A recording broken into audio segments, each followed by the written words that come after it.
The Krishnamurti Reader.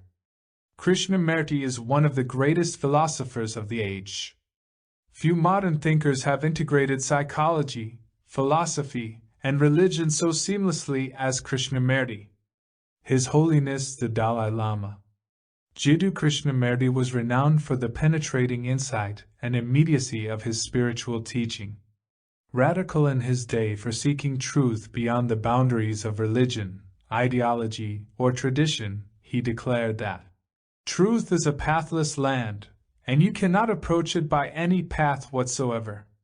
He traveled and lectured throughout the world, calling for a new approach to life and spirituality. In this compilation of Krishnamurti's most essential teachings, he explores what he calls the art of living. The topics addressed include such perennial human concerns as living life without conflict and confusion, how to act with skill and clarity, the significance of meditation, death and dying, true freedom, and bringing the sacred into everyday life.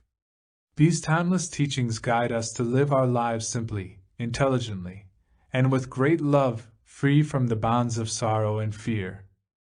Jiddu Krishnamurti, 1895 to 1986, was one of the most influential spiritual teachers of the 20th century.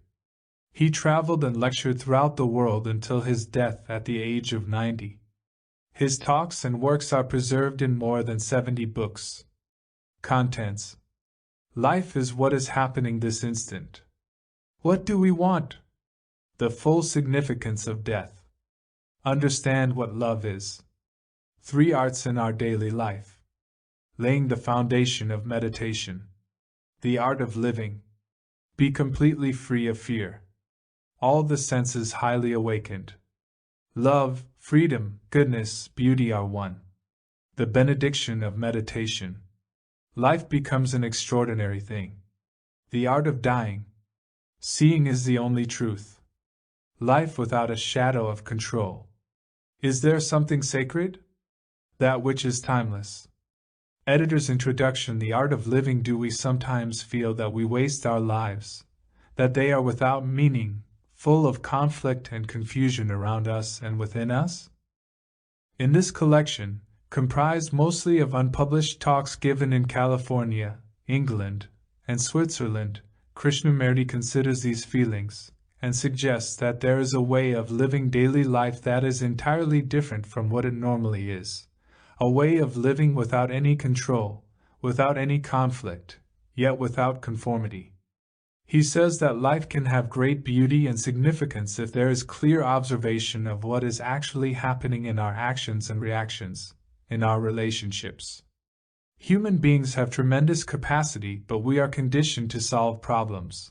This denies freedom. When we recognize our conditioning, Krishnamurti explains, we reject psychological authority, and may then observe and act with greater clarity. With observation free of words and thought, we can see that freedom, love, beauty, and goodness are one, not separate. Krishnamurti speaks of an art of living a life in which there is no conflict whatsoever, one that is totally free of fear, including the fear of death. We can understand the root of fear and the cause of sorrow if we look at our conditioning. In this way we see that thought is a process of time and memory that interferes with direct perception. Understanding what prevents order in consciousness, and so in our lives, depends on the arts of listening, seeing, and learning. Krishnamurti discusses each of these in simple words with the freshness of truth. In these talks, which Krishnamurti described as conversations between us and him, there is a quality of meditation in which we may glimpse a timeless emptiness that is, perhaps, sacred, with meaning beyond words. Ray McCoy. 1. Life is what is happening this instant. The greatest art is the art of living, greater than all things that human beings have created by mind or hand, greater than all the scriptures and their gods. It is only through this art of living that a new culture can come into being. This art of living can come only out of total freedom. This freedom is not an ideal, a thing to take place eventually. The first step in freedom is the last step in it. It is the first step that counts, not the last step. What you do now is far more essential than what you do at some future date. Life is what is happening this instant, not an imagined instant, not what thought has conceived, so it is the first step you take now that is important. If that step is in the right direction, then the whole of life is open to you. The right direction is not toward an ideal, a predetermined end, it is inseparable from what is taking place now. This is not a philosophy as a series of theories. It is exactly what the word philosophy means, the love of truth, the love of life.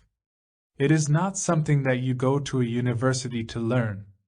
We are learning about the art of living in our daily life. As life is so complex, it is always difficult and confusing to pick one aspect and say it is the most important. The very choice, the differentiating quality, leads to further confusion. If you say this is the most important, then you relegate the other facts of life to a secondary position. Either we take the whole movement of life as one, which becomes extremely difficult for most people, or we take one fundamental aspect in which all the others may be included. Let us go into it very slowly and hesitantly. We are exploring together one facet of life, and in the very understanding of it we may cover the whole field of life. To investigate, we must be free of our prejudices, personal experiences, and predetermined conclusions. Like a good scientist, we must have a mind unclouded by knowledge that we have already accumulated. We must come to it afresh, without any reaction to what is being observed.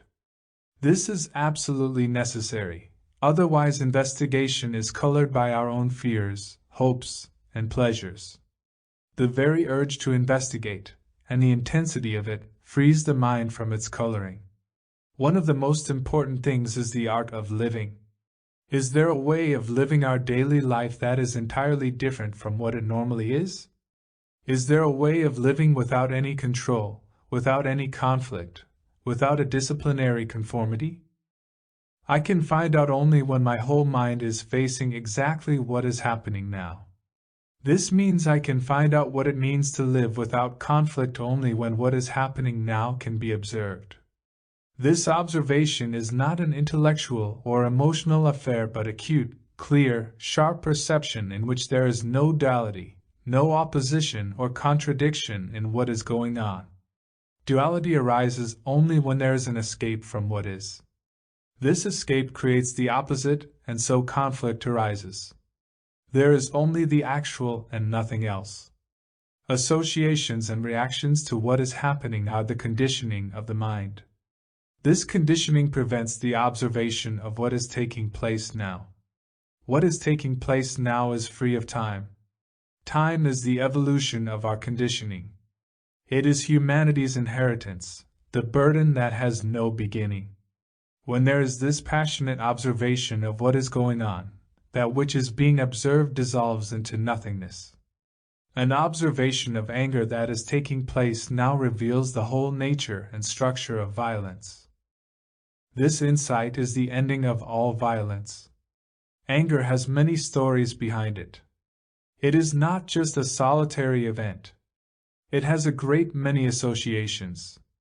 These very associations, with their emotions, prevent actual observation. With anger the content is the anger. The anger is the content. They are not two separate things. The content is the conditioning. In the passionate observation of what is actually going on, that is, of the activities of the conditioning, the nature and structure of the conditioning are dissolved. It is really simple, so simple that you miss its very simplicity, and so its subtlety. What we are saying is that whatever is happening, when you are walking, talking, meditating, the event that is taking place is to be observed. When the mind wanders, the very observation of it ends its chatter. So there is no distraction whatsoever at any time. Remembrance has no place in the art of living. Relationship is the art of living. If there is remembrance in relationship, it is not relationship. Relationship is between human beings, not their memories. It is these memories that divide, and so there is contention, the opposition of the you and the me. So thought, which is remembrance, has no place whatsoever in relationship.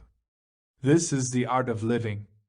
Relationship is to all things, to nature, the birds, the rocks, to everything around us and above us, to the clouds, the stars, and the blue sky.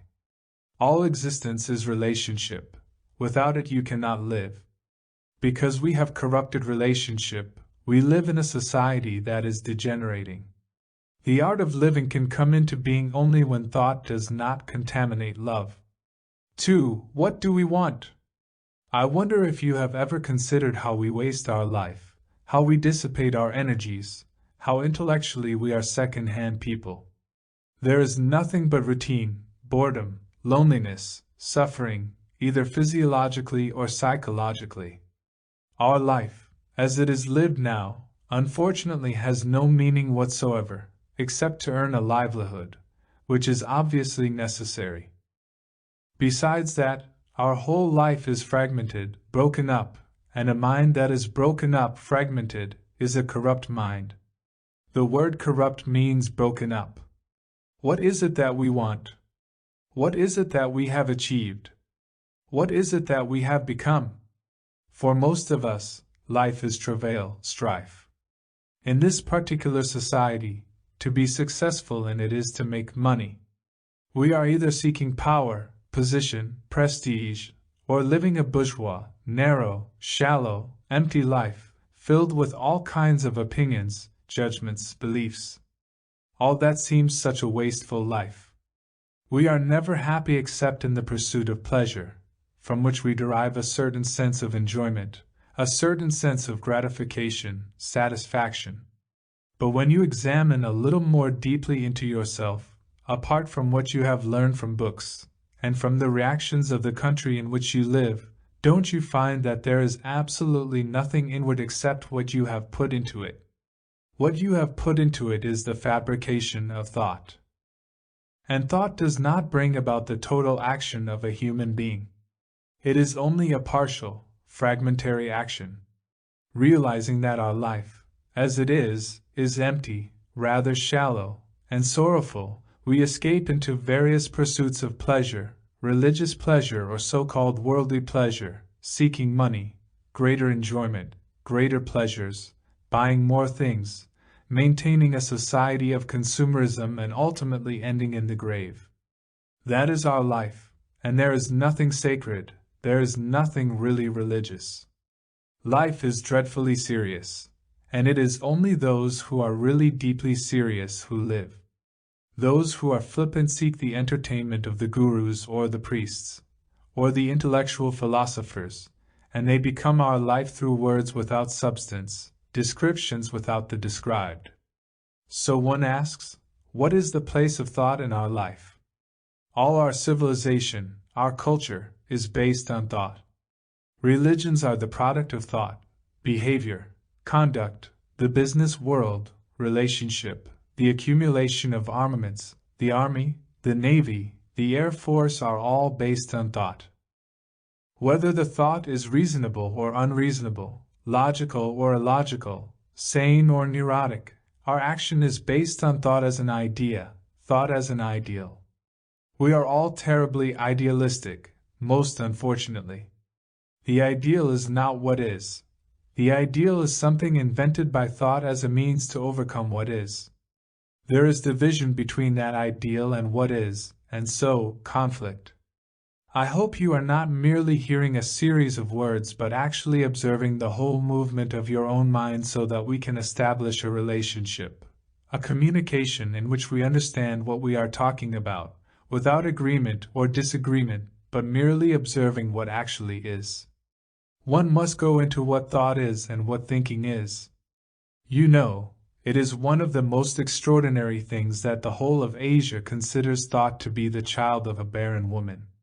They say thought is measure, and to find the immeasurable, that which is beyond time and measure, one must pursue the suppression of thought. Whereas the whole of Western civilization, culture, is based on thought. Thought is measurement. As I said, this is really very serious, and it requires great subtlety of mind to go into it. I hope you are prepared to investigate this so that the mind is free from measurement, so that the mind knows vast space and silence, which is not measurable, which is not put together by thought. We are saying that the culture of Western civilization is based on thought, on measurement. From that measurement has grown the whole technological world and the art of war, and in that world, religion is a matter of belief, acceptance, propaganda, saviors, and so on. In the East they use thought to go beyond thought, and in the West they have accepted measurement, progress, and a way of life that is based on technology, acquiring more and more enjoyment, and having great pleasure in possessions, including literature and poetry. A serious mind must ask what place thought has in life. What is the function of thought? Thought that is either sane, logical, reasoned, or that has perverted life, giving importance to things, to property, to money, to pleasure. Thought, which has accumulated so much information, both outwardly and inwardly? What is the place of thought, and what is its relationship to action?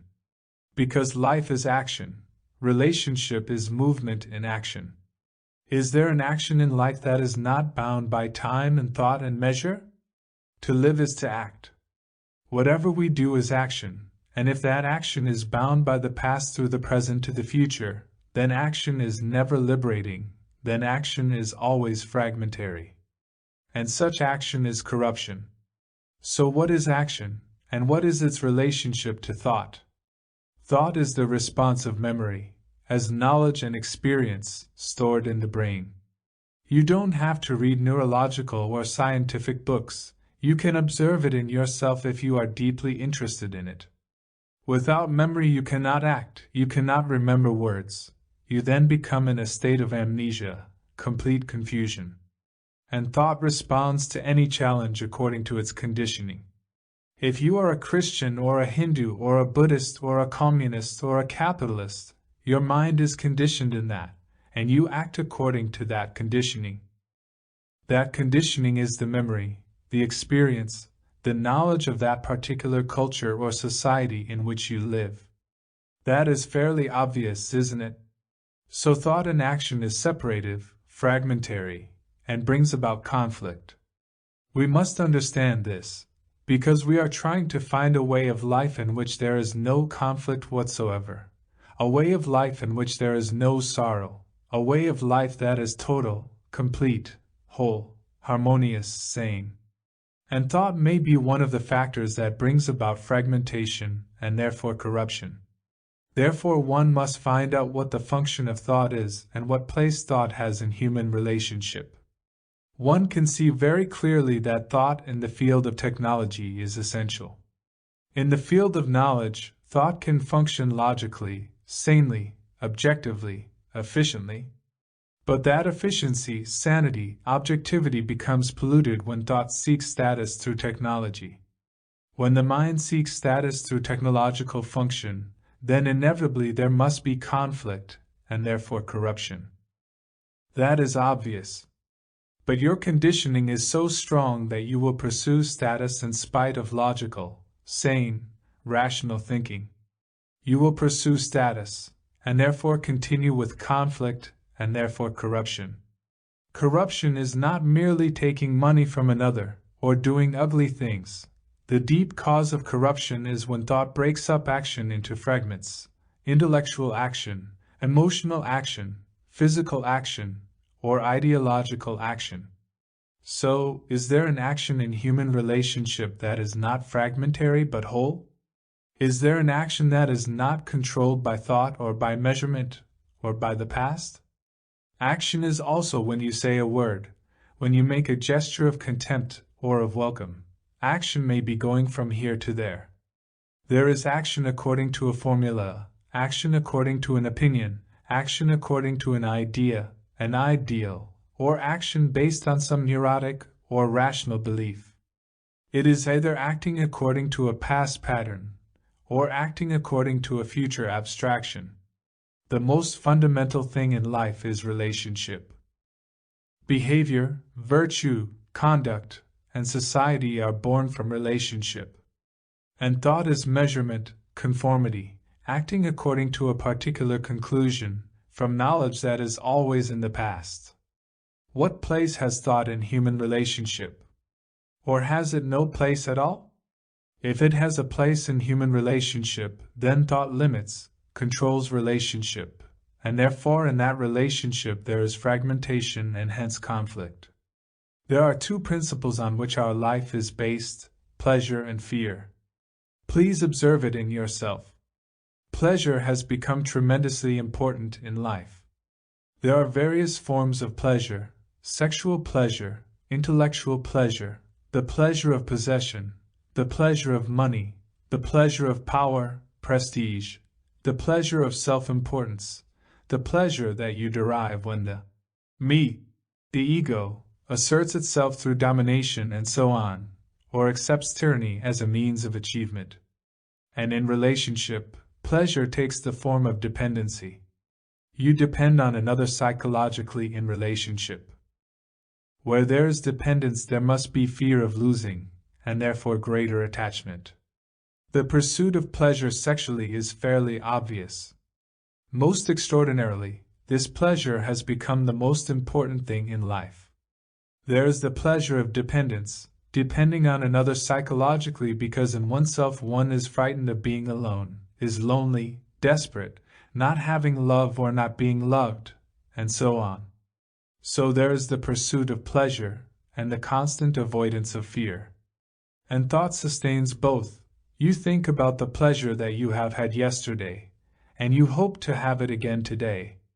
And if that pleasure is not continued, you get violent, anxious, fearful. Observe this in yourself. And there is the whole question of fear. A life that is lived in fear is a dark, ugly life. Most of us are frightened in different ways. Can the mind be totally free of fear? Nobody wants to be free of pleasure, but you all want to be free of fear. You don't see that both of them go together, that they are two sides of the same coin, sustained by thought. That is why it is very important to understand thought.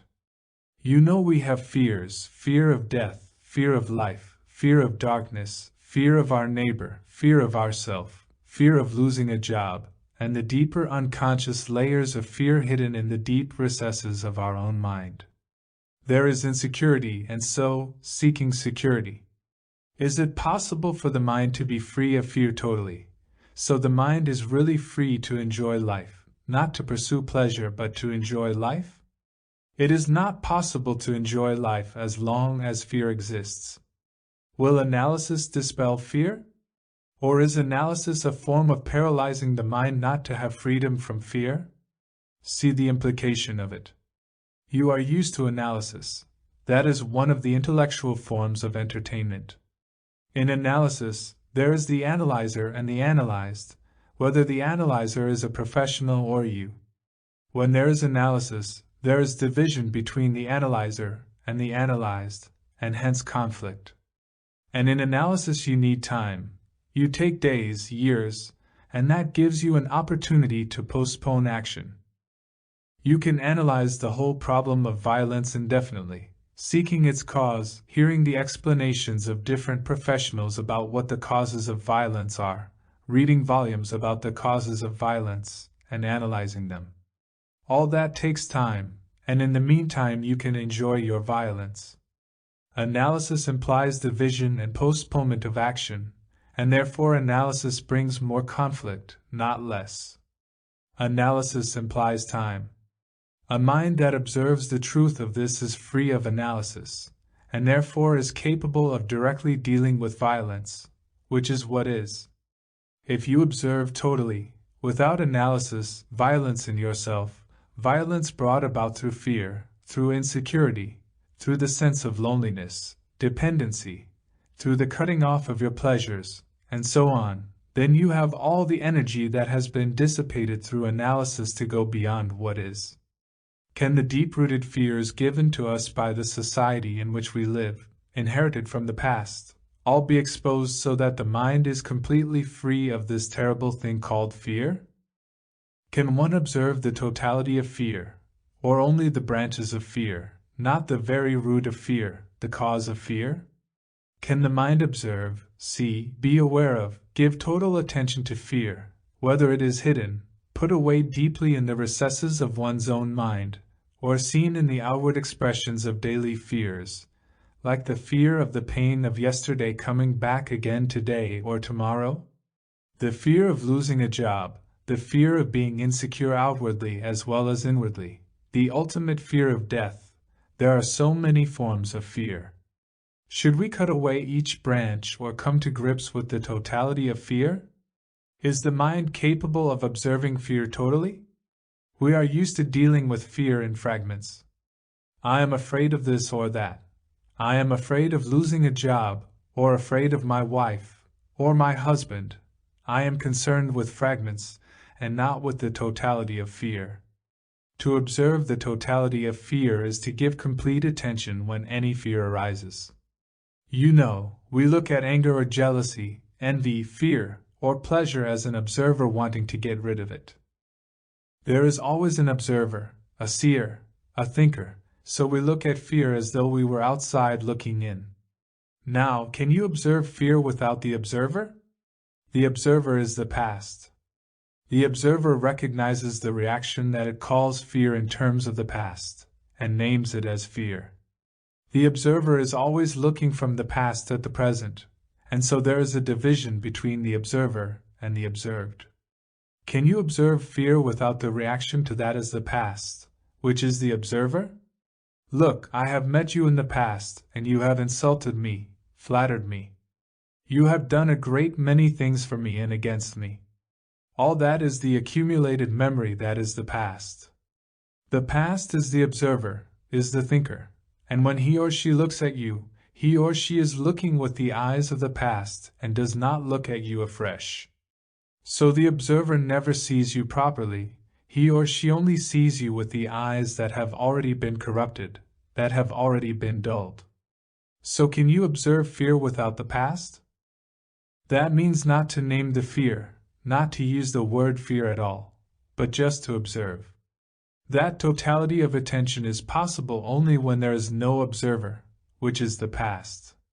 When you do that, when you observe totally, then the whole content of consciousness as fear is dissipated. There is fear from outside and from within. I fear that my son may get killed in a war. War is external, the invention of technology, which has developed such monstrous instruments of destruction. Inwardly I cling to my son, I love him, and I have educated him to conform to the society in which he lives, which says to kill. We have built a society that is so corrupt, that is so immoral. It is concerned only with possessing more and more, with consumerism. It is not concerned with the total development of the world, of human beings. You know, we have no compassion. We have a great deal of knowledge, a great deal of experience. We can do extraordinary things medically, technologically, scientifically, but we have no compassion whatsoever. Compassion means passion for all human beings, and animals, nature. How can there be compassion when there is fear, when the mind is constantly pursuing pleasure? You want pleasure, you want to control fear, put it underground, and you also want compassion. You want it all, but you cannot have it.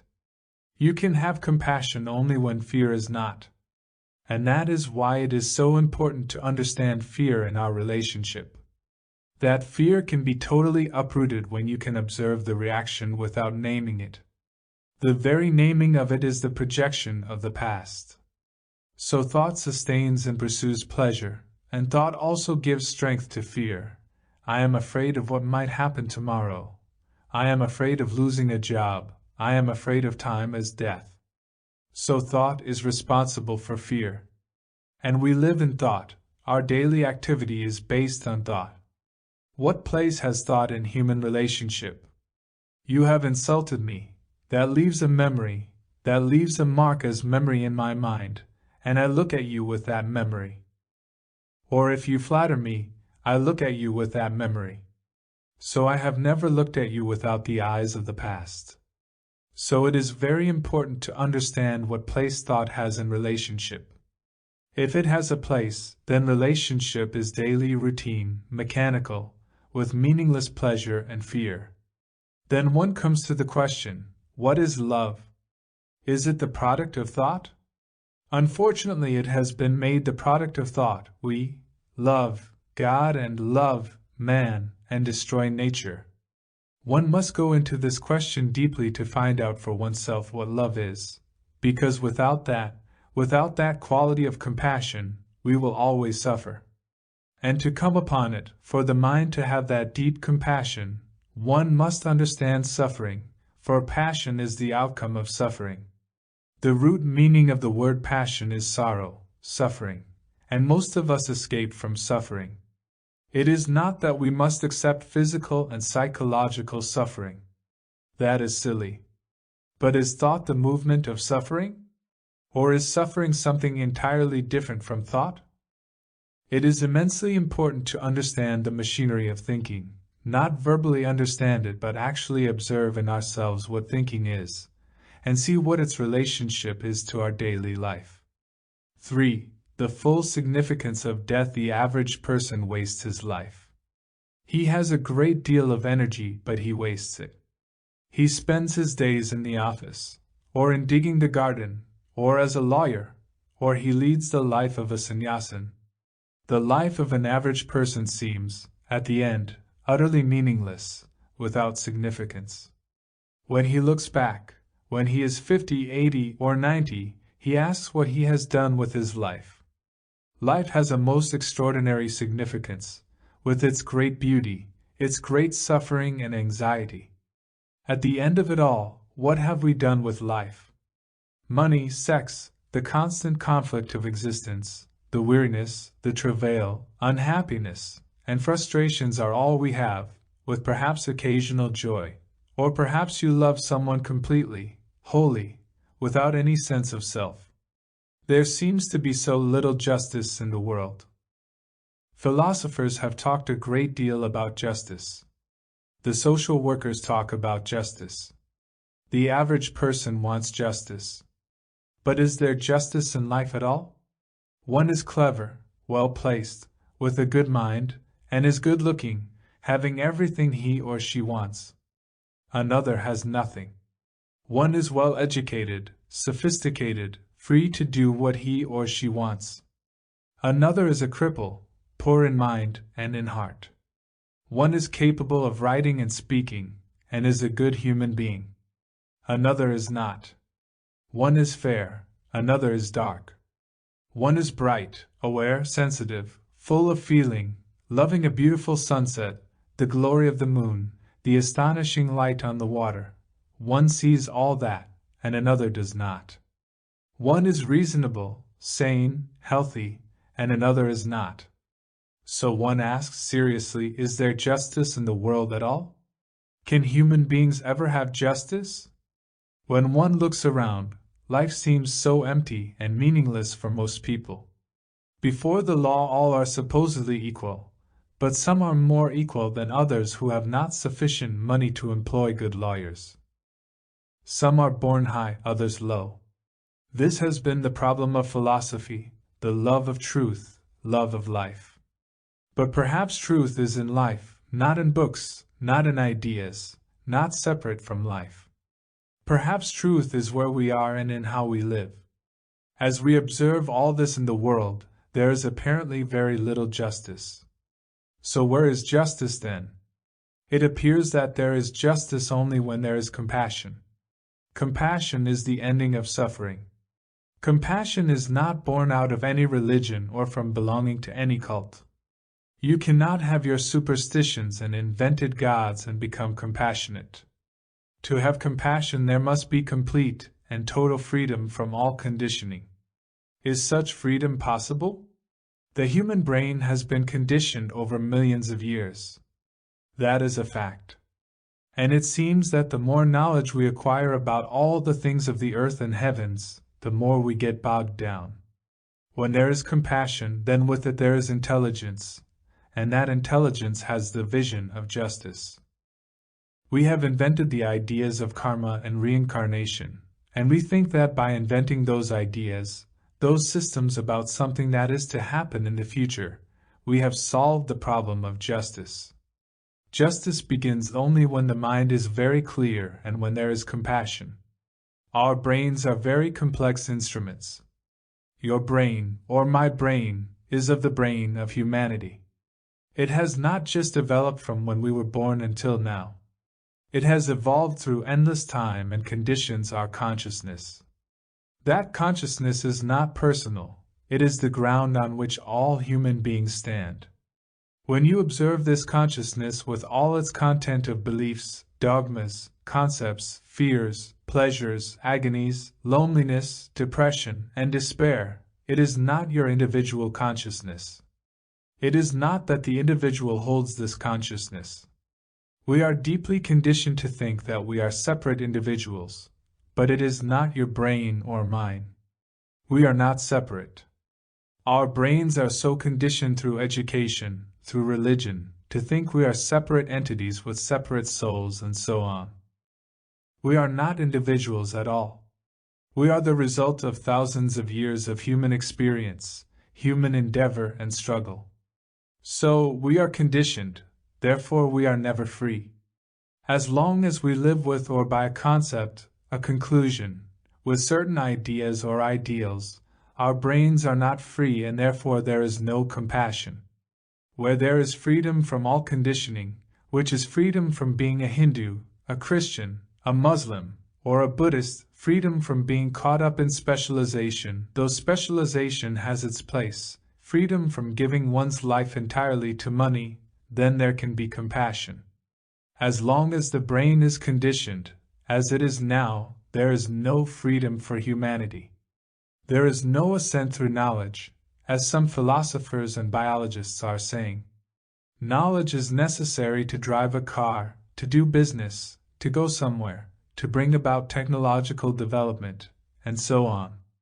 But the psychological knowledge that one has gathered about oneself, which culminates in memory, is the result of external pressures and inward demands, and is not necessary. Our lives are broken up, fragmented, divided. They are never whole.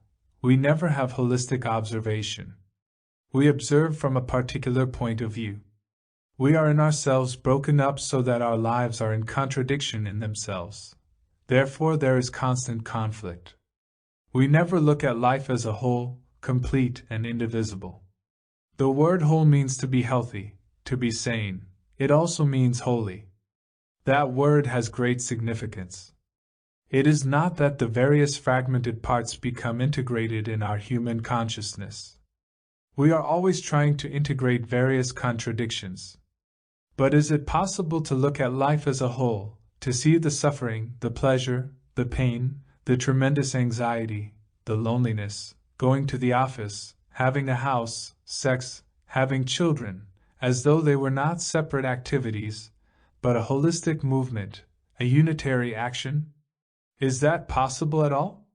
Or must we everlastingly live in fragmentation and therefore be forever in conflict? Is it possible to observe the fragmentation and the identification with those fragments? To observe, not correct, not transcend, not run away from or suppress, but observe. It is not a matter of what to do about it, because if you attempt to do something about it, you are then acting from a fragment and therefore cultivating further fragments and divisions. Whereas, if you can observe holistically the whole movement of life as one, then not only does conflict with its destructive energy cease, but also out of that observation comes a totally new approach to life. I wonder if one is aware of how broken up one's daily life is. And if one is aware, does one then ask how to bring it all together to make a whole? And who is the entity, the I, who is to bring all these various parts together and integrate them? Isn't that entity also a fragment? Thought itself is fragmentary, because knowledge is never complete about anything. Knowledge is accumulated memory, and thought is the response of that memory, and therefore it is limited. Thought can never bring about a holistic observation of life. So, can one observe the many fragments that are our daily life and look at them as a whole?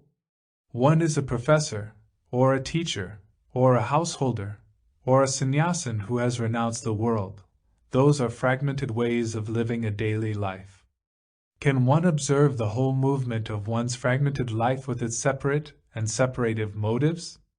Can one observe them all without the observer? The observer is the past, the accumulation of memories. The observer is that past, and that is time. The past is looking at this fragmentation, and the past, as memory, is also in itself the result of previous fragmentations. So, can one observe without time, without thought, without the remembrances of the past, and without the word? Because the word is the past, the word is not the thing. One is always looking through words, through explanations, which are movements of words. We never have a direct perception. Direct perception is insight that transforms the brain cells themselves. One's brain has been conditioned through time and functions in thinking. It is caught in that cycle. When there is pure observation of any problem, there is a transformation, a mutation, in the very structure of the cells. We have created psychological time as hope, time as achievement. We are masters of that inward time that thought has put together. That is why we must understand the nature of time, which man has created.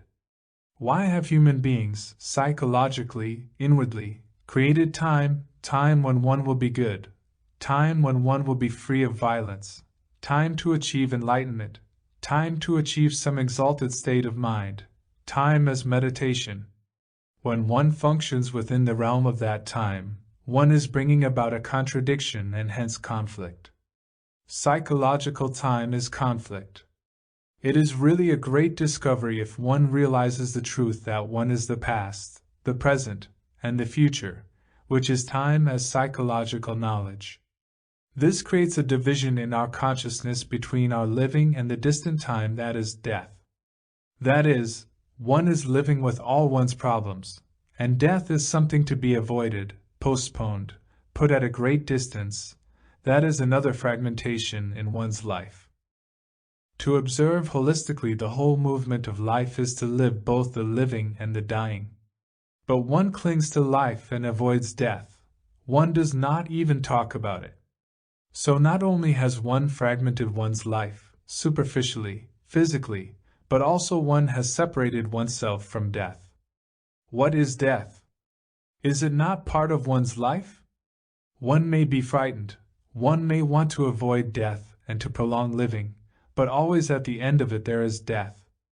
What is living? What is living, which is our consciousness? Consciousness is made up of its content, and the content is not different from consciousness. Consciousness is what one believes, one's superstitions, the gods, the rituals, one's greed, ambitions, competitiveness, the depth of one's loneliness, attachment, suffering. All that is one's consciousness, which is oneself. But that consciousness is not one's own, it is the consciousness of humanity. One is the world and the world is oneself. One is one's consciousness with its content. That content is the ground upon which all humanity stands. Therefore, psychologically, inwardly, one is not an individual. Outwardly one may have a different form from another, be yellow, brown, black, tall or short, be a woman or a man, but inwardly, deeply, we are similar, perhaps with some variations, but the similarity is like a string that holds the pearls together. We must comprehend what living is, then we can ask what dying is. What is before death is more important than what happens after death. Before the end, long before the last minute, what is living? Is living the travail and conflict without any relationship with each other? Is the sense of deep, inward loneliness what we call living? To escape from this so-called living, you go off to churches, temples, pray and worship, which is utterly meaningless. If you have money, you indulge in extravagance. You know all the tricks you play to escape from your own consciousness, from your own state of mind. And this is what is called living. Death is the ending of everything that you know. It is the ending of every attachment, all the money you have accumulated, which you cannot take with you, therefore you are frightened. Fear is part of your life. And so whatever you are, however rich, however poor, however highly placed, whatever power you have, there is the ending, which is called death. And what is it that is dying? It is the me, with all the accumulations that it has gathered in this life, all the pain, the loneliness, the despair, the tears, the laughter, the suffering, that is the me, with all its words. The summation of all this is me. I may pretend that I have in me some higher spirit, the Atman, the soul, something everlasting, but that is all put together by thought. And thought is not sacred. So our life is this me that you cling to which you are attached. And the ending of that is death. It is the fear of the known, and the fear of the unknown. The known is our life, and we are afraid of that life, and the unknown is death, of which we are also afraid. Death is the total denial of the past, present, and the future, which is me. And being frightened of death, you think there are other lives to be lived. You believe in reincarnation. That is a nice, happy projection of comfort, invented by people who have not understood what living is. They see living as pain, constant conflict, endless misery with an occasional flare of smile, laughter, and joy, and they say, "We will live again next life. After death I will meet my wife or husband, my son, my God." Yet we have not understood what we are and what we are attached to. One has to inquire very closely and deeply into one's attachment. Death does not permit one to have anything when one dies. Can the brain, the human consciousness, be free of this fear of death? As one is the master of psychological time, can one live with death and not keep it separate as something to be avoided, to be postponed, something to be put away? Death is part of life. Can one live with death and understand the meaning of ending? That is to understand the meaning of negation, ending one's attachments, ending one's beliefs, by negating. When one negates, ends, there is something totally new. So, while living, can one negate attachment completely? That is living with death. Death is an ending and has extraordinary importance in life. Not suicide, not euthanasia, but the ending of one's attachments, one's pride, one's antagonism or hatred for another. When one looks holistically at life, then the dying, the living, the agony, the despair, the loneliness, and the suffering are all one movement. When one sees holistically, there is total freedom from death. There is a sense of ending and therefore there is no continuity. There is freedom from the fear of not being able to continue, even though the body will be destroyed. When one human being understands the full significance of death, there is the vitality, the fullness, that lies behind that understanding. He is out of the human consciousness. Life and death are one when you begin to end in living. Then you are living side by side with death. When you understand that, it is the most extraordinary thing to do. There is neither the past nor the present nor the future, there is only the ending. For understand what love is. Thought is associated with other thoughts, it is a series of movements that we call thinking. One thought cannot exist by itself. There is not one thought without all the associations in connection with it. And thinking is the very life of us, that is so obvious. Thought is always in relation to something, and in pursuing one thought, other thoughts arise. I am polishing my shoes and look out of the window and see the mountains, and I am off. And I have to come back to polishing my shoes. I want to concentrate on something and the thought shoots off in another direction. I pull it back and try to concentrate. This goes on all the time from childhood until we die. And the more I think about thought, the more thought there is. I shouldn't think along those lines, I must think rightly. Is there right thinking? Is there wrong thinking? Is there purposeful thinking? What is the purpose of my life? And so on. The whole process of thinking begins, and there is no end to it. Thought has done the most extraordinary things. Technologically, it has done the most appalling things, terrifying things. It has built all the rituals of every religion, and it has tortured human beings. It has expelled people from one part of the world to another. Thought, whether Eastern or Western, is still thinking. It is not Eastern thinking and Western thinking, two separate things. Is there an end to thought? Not to your way of thinking, or my way of thinking, and all of us thinking together, moving in the same direction. We are asking whether thought can ever stop. That is there an end to time? Thinking is the result of knowledge, memory. To acquire knowledge, one needs time. Even the computer, which is so extraordinary, has to be given a split second before it gallops out what it wants to say. So when we are asking whether thought can ever end, we are also asking whether there is a stop to time. It is a rather interesting question if you go into it. What does time mean to us, not only psychologically but outwardly, sunset, sunrise, learning a language, and so on? You need time to go from here to there, even by the fastest train or airplane. As long as there is a distance between what is and what might be, what I am and what I will be, whether it is a very short distance or centuries of distance, that distance can only be covered in time.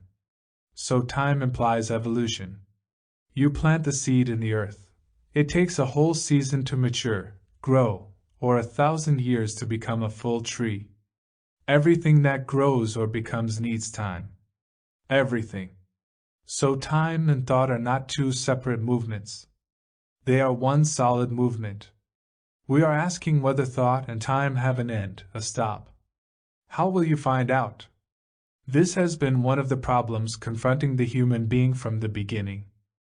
This movement of time is a circle. Time is a bondage.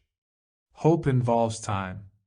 So man has asked not if there is timelessness but rather if there is an end to time. This is really a very serious question.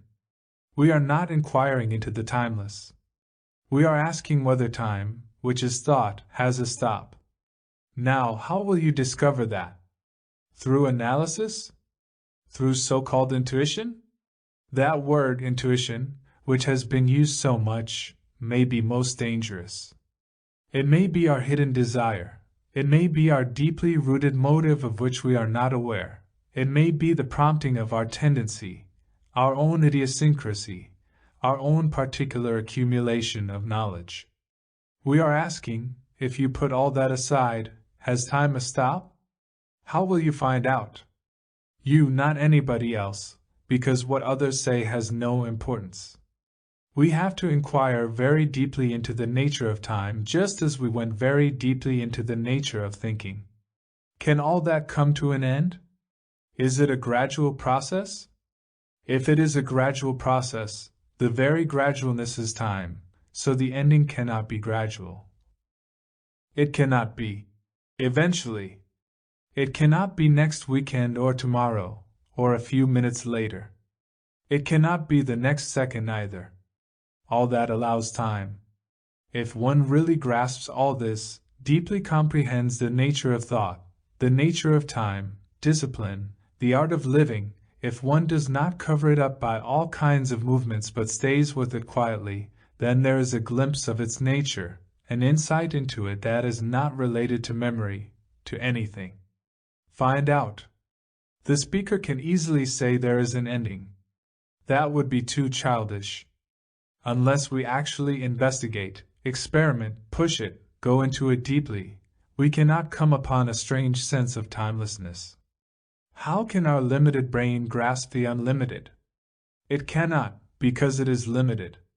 Can we grasp the significance, the depth, of the quality of the brain and recognize the fact, not the idea, that our brains are limited by knowledge, by specialties, by particular disciplines, by belonging to a group, a nationality? That is basically self-interest, camouflaged, hidden by all kinds of things, robes, crowns, rituals. Essentially, this limitation comes into being when there is self-interest. That is so obvious. When I am concerned with my own happiness, with my own fulfillment, with my own success, that very self-interest limits the quality of the brain and the energy of the brain. That brain, for millions of years, has evolved in time, death, and thought. Evolution means a whole series of time events. To put all the religious rituals together needs time. So the brain has been conditioned, limited by its own volition, seeking its own security, keeping to its own backyard, saying, I believe, I don't believe, I agree, I don't agree, this is my opinion, this is my judgment. It is all self-interest, whether it is in the hierarchy of religion, or among the various noted politicians, or the person who seeks power through money, or the professor with his or her tremendous scholastic knowledge, or all the gurus who are talking about goodness, peace. It is all part of self-interest. Our brain has become very small. We have reduced the quality of its immense capacity. Technologically, it has made tremendous improvements, and it also has immense capacity to go inwardly very, very deeply. But self-interest limits it. To discover for oneself where self-interest is hidden is very subtle. It may hide behind an illusion, in neuroticism, in make-believe, in some family name. Uncover every stone, every blade of grass, to find out. Either you take time to find out, which becomes a bondage, or you see the thing, grasp it, have an insight into it instantly. When you have a complete insight, it covers the whole field. How can the brain, which is conditioned, grasp the unlimited, which is beauty, love, and truth? What is the ground of compassion and intelligence, and can it come upon each one of us? Are you inviting compassion? Are you inviting intelligence?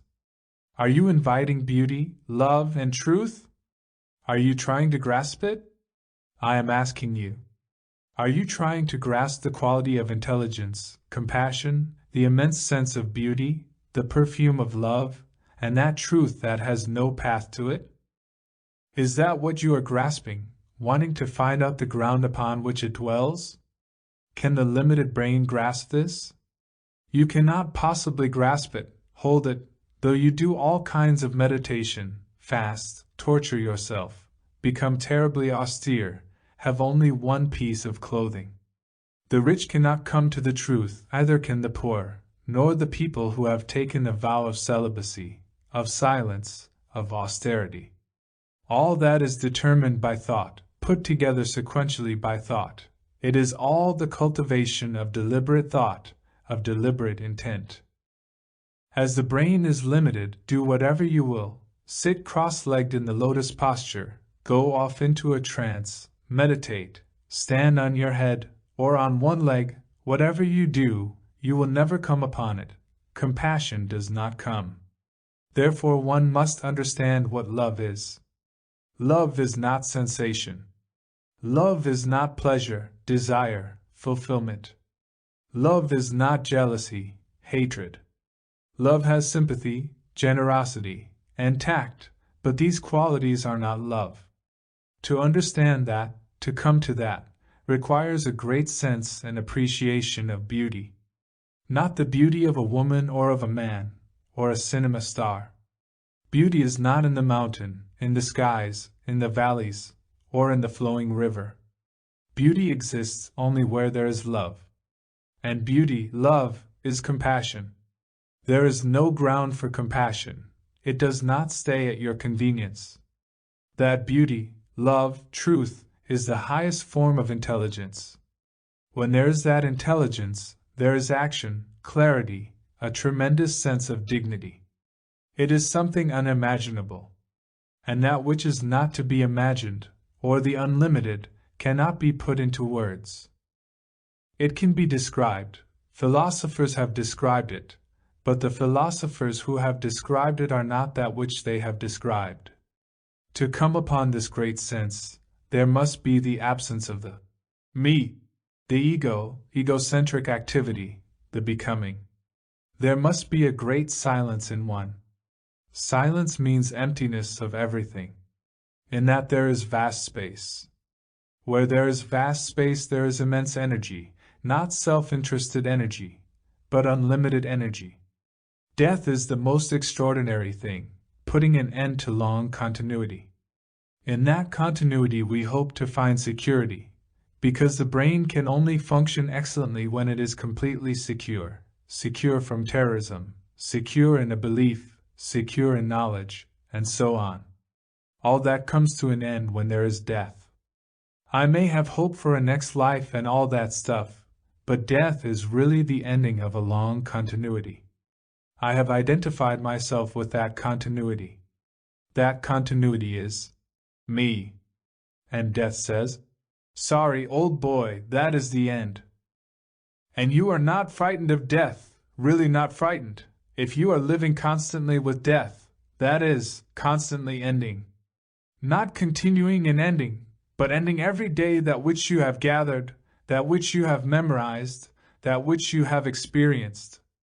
Time gives us hope, thought gives us comfort, thought assures us a continuity, and we say, well, in the next life.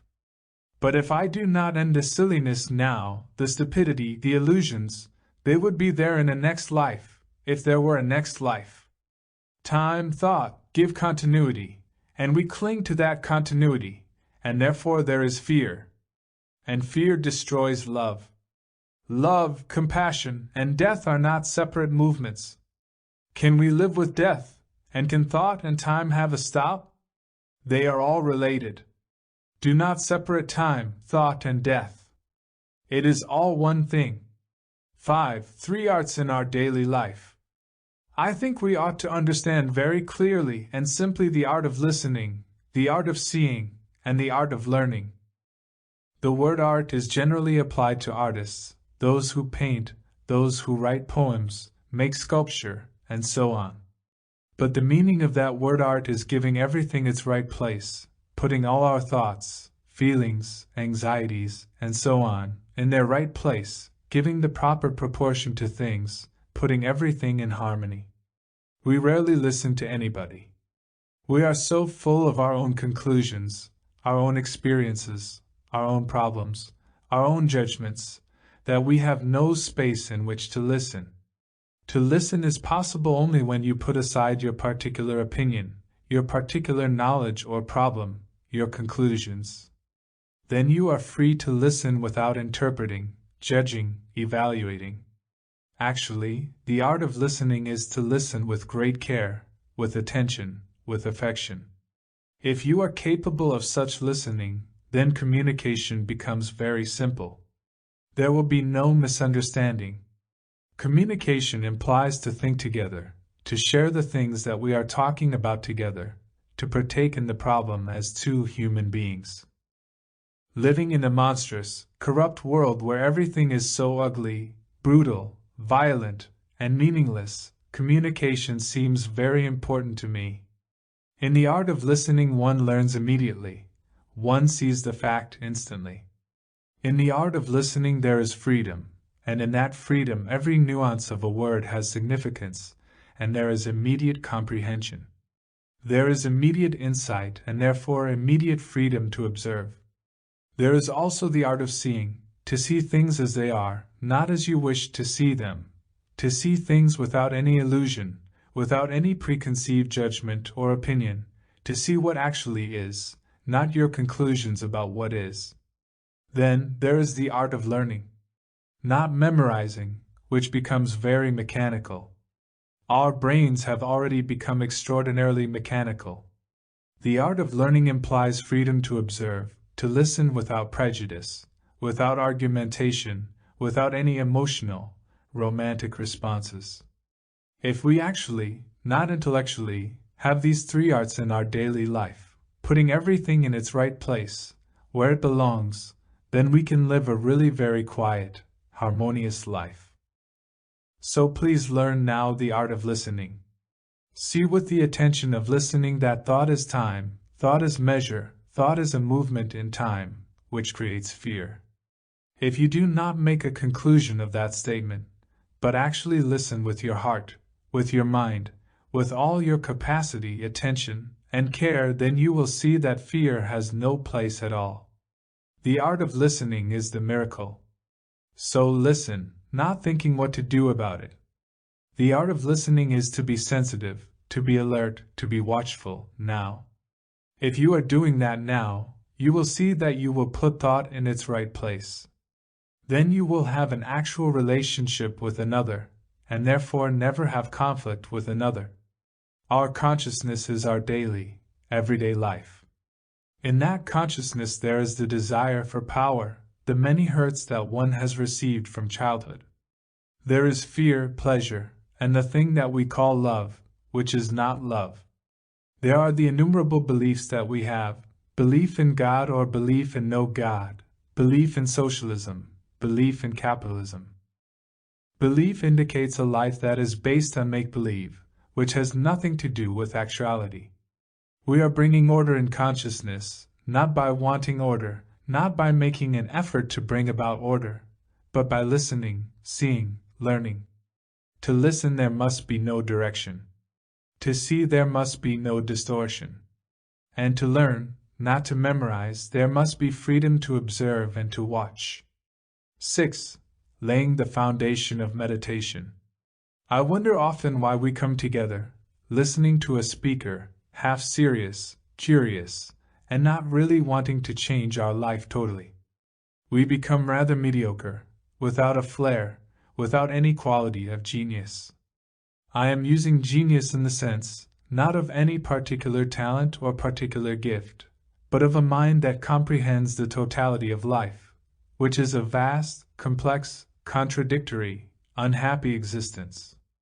One listens, and one goes away with partial understanding, with no deep intention and serious attention to bring about a deep psychological revolution. I wonder often why human beings tolerate the kind of lives they lead. You may blame the circumstances, the society, the political organization, but blaming others has not solved our problems. We drift and life seems such a waste, going to an office from morning till night for 50 years or so, and then retiring to die or vegetate or grumble or fade away quietly.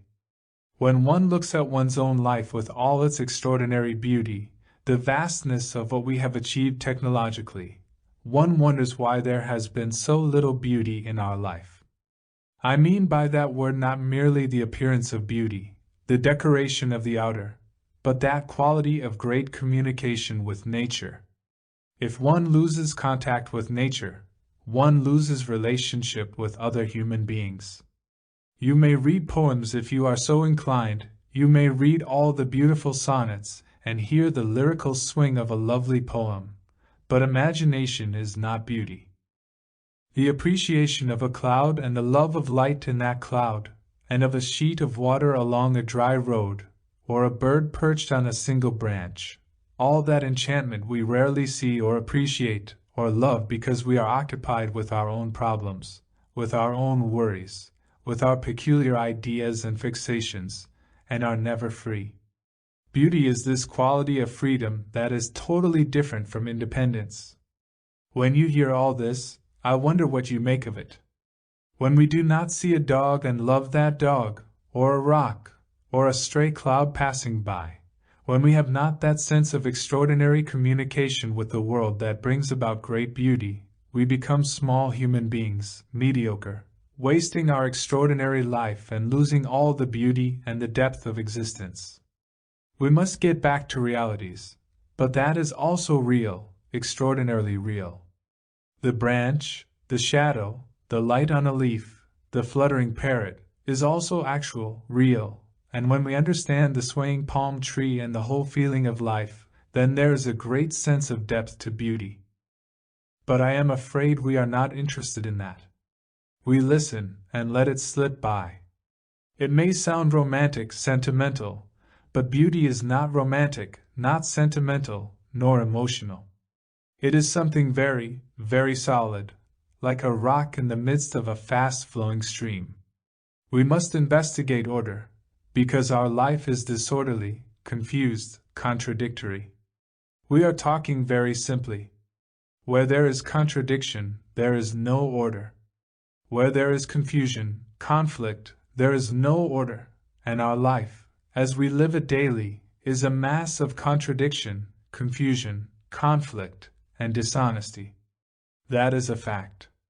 And one wonders if order can be brought about in this confusion, because without order there is no efficiency. Order has nothing whatever to do with sentiment, with romance. Order is sequential, logical, saying. So, can we have order, not a blueprint, not something laid down by tradition or by a guru or by a leader or by our own little desires and compulsions, but lasting order? How can we bring about order in our lives so that there is no opposite, duality, contradiction, dishonesty, whether politically, religiously, or in our relationship with each other? We can go often into some kind of illusion and think that we are meditating, but without bringing about order in our daily life, do what we will, there can be no meditation.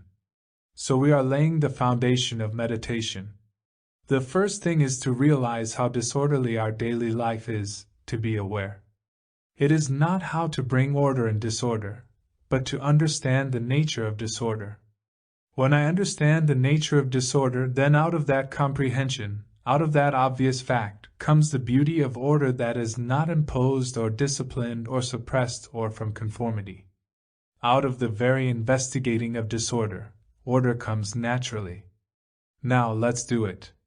Human beings have extraordinary capacity. Technologically, immense things have been done. Human beings are extraordinarily capable, have thought out almost every form of concepts, principles, ideas, religious projections. They have invented rituals, some of which are really most beautiful, but they have no meaning at all. The human mind has great qualities. The mind is not only the various forms of sensory activities, but is the emotions, affection, care, attention, the intellectual capacity, and that sense of great love. All that is the mind, the wholeness of the mind. Will you challenge that as we are talking, so that it shall operate at its highest, greatest excellence? Because if you do not challenge it, you live in disorder. We are asking why human beings, for centuries upon centuries, have accepted living in disorder, politically, religiously, economically, socially, and in our relationship with each other. Why? Why have we accepted living this way? From whom do you expect the answer?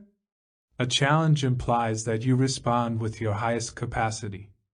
I have challenged your mind. The speaker has said, exercise your highest capacity. Exercise all your energy to find out whether it is possible to live in a world that is degenerating, corrupt, immoral, whether you can live a sane life that is completely whole. That is your challenge. What is your response to it? The word whole means healthy, both physically and psychologically, with all the capacities of your mind, that is sanity. And the word whole also means holy, sacred. That is the whole of life.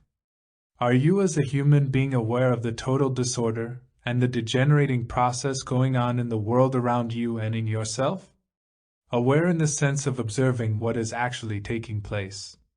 Not imagining what is taking place, not making an idea of what is taking place, but the actual happening, the political, the religious, the social, the moral degeneration of man.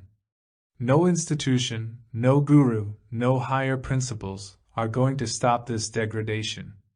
It is happening the world over. Are we aware of that? If we are, then what shall we do? What is our action? Not at some future date, what is our immediate action? Will we escape from the actual fact of the brain that is getting old, degenerating, or will we, together, investigate, explore, why human beings have become like this? What shall we do? I would suggest that we first look at our life, at what it actually is, at what is happening in our life, because our life and action is society. Our life and action is our society, and you cannot transform that society unless you transform yourself. That is so obvious. The communist, the liberal, the socialist will not alter it. Reading the Gita or the Upanishads will not alter it, or becoming terribly interested in what Buddhism has to say, or following Zen meditation. None of those will solve it. So let us look at what is happening in our life, our daily life. Our daily life is based on relationship. Without relationship, you cannot possibly exist. What is your relationship with others, with your wife, with your husband, with your boss, with your factory worker, with your neighbor? What is the relationship with each other? In that relationship, is there order, or self-centered activity opposed to another self-centered activity? That is contradiction. I may be married, have children, sex, and all the rest of it, and if I am self-centered, concerned about my own success, my ambition, my status, worrying about myself, and my wife is also concerned about herself, her problems, her beauty, her looks, how can there be any kind of relationship between the two people? If you have one belief and another has another kind of belief or another kind of conclusion, another kind of dogma, there is no relationship. Haven't you noticed all this? So, is it possible to bring order in your relationship, with your wife and husband, not with the universe, not with cosmos, not with God? God is an invention of the intellect. You can have extraordinary relationship with those things that you have invented, deal with illusions, but to have relationship with your wife and husband and children so that there is no conflict, that is where order begins. Now, how will you bring order there? Order is sequence in space. Listen to the beauty of it. Space in the mind. That means a mind that is never occupied with any problem. But our minds are so occupied, so crowded with belief, with pursuit of all kinds of things, confusion, illusion, that there is no space. Where there is no space, there cannot be sequence and order. And if there is no order in our daily life, meditation is merely an escape from your life. An escape into meditation leads only to illusion. So one must lay the foundation to find out that which is beyond thought, that which is immeasurable, that which has no word. But that cannot come into being without this sense of great order in which there is total freedom. 7. The art of living. Most of us are fragmented, broken up into business life, religious life, family life, sexual life, and so on. We are not holistic, whole human beings. We look at life from a particular point of view, from a conclusion, or from some idealistic concept. These are all a fragmented outlook on life. Can we face a problem from a wholly different outlook that is not fragmented at all? Recognizing, being aware that we are fragmented, broken up, divided in ourselves, contradictory, opposing one desire against another desire, is it possible that we could face a problem from a different focus? Why do we have problems? We have multiple problems in life, and problems are increasing in a society that is so sophisticated, so complex, overpopulated, with bad governments, and so on. In the resolution of one problem we seem to increase many other problems. Why do we have problems? And is it possible to meet a problem without a brain that is already conditioned to solve problems? Let's look at it. We go to school very young, age 5 or 7, and as children we are faced with problems: how to write, how to read, how to learn mathematics. So from childhood our brain is conditioned to solving problems. One goes to college where there are again problems, then university, jobs, various functions, vocations, and so on, problem after problem. Our brain is full of problems. And we are always seeking solutions from a brain that is conditioned to solve problems. Now, how can the brain solve problems if it is not free from problems? Our brains are conditioned from childhood to the resolution of problems. Because the brain is conditioned to solve problems, it is always seeking a solution. It is not understanding the problem itself but seeking the solution of the problem. Is it possible to have a brain that is not conditioned to problems? Our brain is conditioned now to the solution of problems, and we have never solved the problems. They are increasing more and more.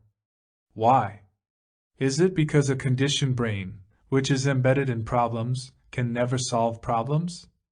Is it possible to have a brain that is not conditioned to the solution of problems, and so can understand problems? Isn't there a difference between the solving of a problem and the understanding of a problem? In the understanding of a problem, the solution may lie in the problem. Take a very ordinary example.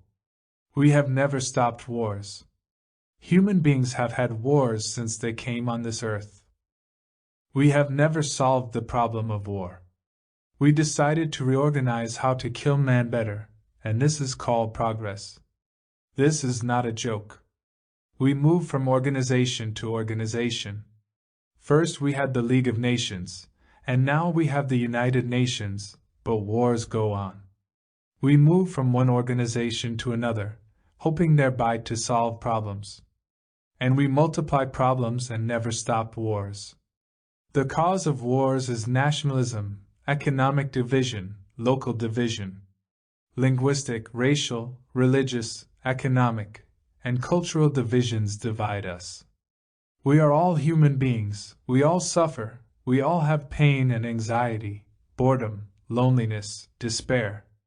We do not tackle that, but we want to solve the problems that seem to have external causes. Can the brain, recognizing, seeing that it is conditioned to the solution of problems from childhood, be free of the conditioning and then face problems? Will you do it? That is the question.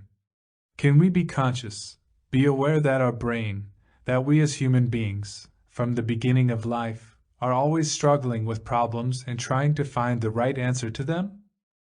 The right answer can be only when we recognize that the brain is conditioned and that as long as that brain is conditioned to solving problems we will never find the right answer. If one cannot get on with one's wife, one divorces, then chooses another person, and keeps on repeating this. If one has plenty of time and energy, this is the game that is going on in the world, on a smaller or bigger scale. But the problem is not divorce and all the complications of relationship, but to understand the depth of relationship, the meaning of relationship.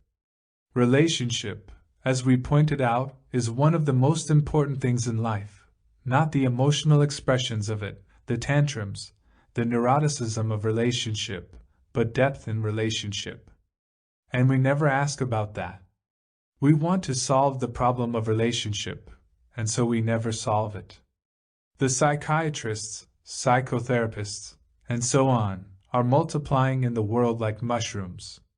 And they are not solving problems. They are not solving the depth of all this. We should consider together the art of living. What is the art of living? We have the art of poetry, painting, the art of cooking, and so on. But we have never asked ourselves what the art of living is, which is, perhaps, the greatest art. Is there an art, or is it all just chance, some genetic, biological chance? If you make a problem of it, then the art is thrown out of the window. So, let's look together to find out what the art of living is, using art with the width and the depth of that word, not just as the contents of a museum. If you were asked what the art of living is, what would your answer be? A calculated answer, personal answer, or emotional or romantic answer is meaningless. Right. If I answer that question emotionally, oh, the art of living is the highest aspiration, or the art of living is the most exalted intellectual activity, it is sheer nonsense. That is only very partial. Or to say that the art of living is to have a holistic outlook on life, it sounds excellent, but factually it is not. So what is the art of living? Obviously, it is to have no conflict whatsoever. A brain that is in conflict all the time, that has problems all the time, tremendous self-concern, such a brain must inevitably be limited. If one is thinking about oneself, for example, how to meditate or whether you can, your very meditation is self-centeredness. You can add more to it, but it appears that the art of living is to live without conflict. Is that possible at all? That is, to understand the opposing elements in one's life, desiring one thing, and opposing that with another desire. You know this corridor of dualities. As long as self-centeredness exists, there must be conflict, because self-centeredness is limited, small, petty. You hear all this but you carry on. You say that it is not possible in modern society to live without self-centeredness, at least a little bit of it. Have you ever tried? Have you ever lived without self-centeredness for one day, not thinking about yourself? Even just for an hour? And see what happens. You haven't committed to anything. You can go back to your self-centeredness. Nobody is going to say how wrong it is, or how right it is. That is the normal state of human beings, apparently. So, really try for an hour actually to do it. Not try it, do it, and see what happens. And if you do it for 1 hour, you can extend it. And it gives you tremendous energy. It gives you a great sense of passion, not lust and all that, but passion to pursue something profoundly to the very end. What is attention? Is it a physical act? Is it the movement of thought? Is it an action of desire, which is the essence of will? How does attention come about? Can it come naturally, easily, without making tremendous effort, without going to college, or attending some guru, being trained? We are going to look at the question, not the answer. Attention implies not only the hearing of the ear but hearing without the ear. Attention also implies seeing, perceiving, seeing visually, but also seeing with the inner eye, as it were. Attention also means learning. Seeing, hearing, and learning. Those three things are implied. What is learning? Is it memorizing as we do when we go to school, college, university, memorizing, storing up knowledge from books, from professors, from teachers, from house masters, and so on and so on? That is always accumulating knowledge and using that knowledge, skillfully or not. An apprentice to a master carpenter is learning the nature of the wood, the kinds of wood, the grain, the beauty of the wood, the feeling of the wood, and the instruments that he is employing. He is learning, and that learning is through experience, day after day, month after month, accumulating knowledge about carpentry. That is what we call learning. That kind of learning is limited, obviously, because all knowledge is limited, now or in the past or in the future. Is there a learning that is not limited? Is there a learning that is not an accumulative process of learning knowledge, but in which is implied hearing not only the words, the significance of the words, your reactions to the words, your responses to certain favorite words, like love and hate, but also seeing without any prejudice, seeing without the word? Can you look at a tree without the word? Have you ever done this?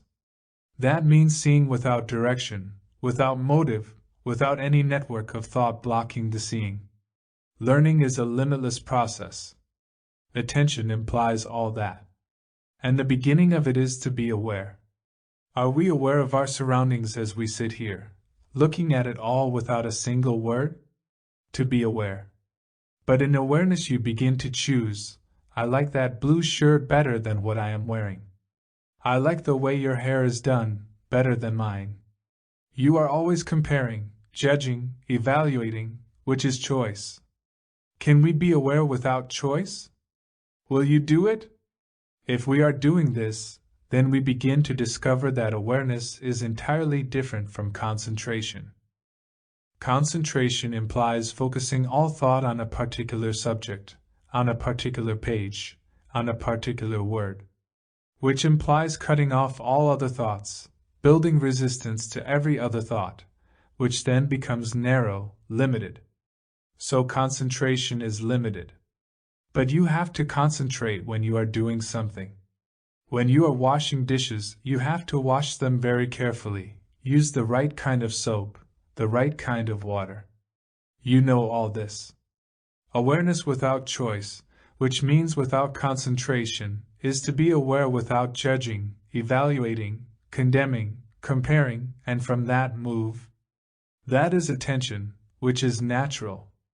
When I want to listen to a story you are telling me, a very exciting thriller, I listen to you very carefully.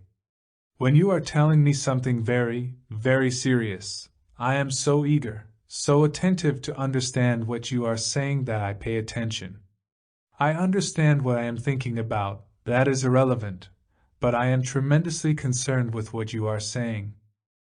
Therefore I am all attention, all my nerves, my whole being, wants to understand what you are talking about. In that attention there is no me. Get it? When there is this tremendous attention, which means when all my energy is given to understand, I am not thinking about myself. Therefore there is no center in me that says, I must attend. 8. Be completely free of fear. I am going to investigate something totally new, and I hope you will have the kindness and the seriousness to listen, not agreeing or disagreeing but thinking together logically, sanely, rationally, and with a certain sense of humility. Skill becomes all important in life, because that is the means of earning a livelihood. Our universities, colleges, and schools are directed for that purpose. When one is totally educated for that purpose, that skill invariably breeds a certain sense of power, arrogance, and self-importance. What is the relationship of skill to clarity? And what is the relationship of clarity to compassion? We have talked very often about the art of listening, the art of seeing, the art of learning.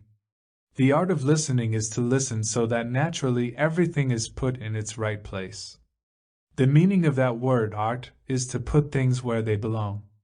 And the art of seeing is to observe without any distortion.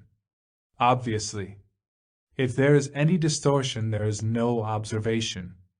To see clearly, to have great clarity in perception, there must be no distortion. Distortion is brought about by any form of motive, purpose, direction. The art of learning is not only the accumulation of knowledge, which is necessary for skillful action, but also learning without accumulation. There are two types of learning. There is acquiring and gathering knowledge through experience, through books, through education.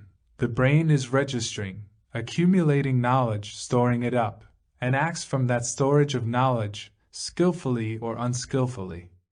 Another form of learning is never to accumulate, is to become so totally aware that you only register what is absolutely necessary and nothing else. Then the mind is not cluttered up all the time with the movement of knowledge. So, there are three essential things in the awakening of intelligence. There is the art of listening without distortion, and to communicate not only verbally but non-verbally exactly what you mean. The art of seeing is to observe clearly without a direction, without motive, without any form of desire, merely to observe.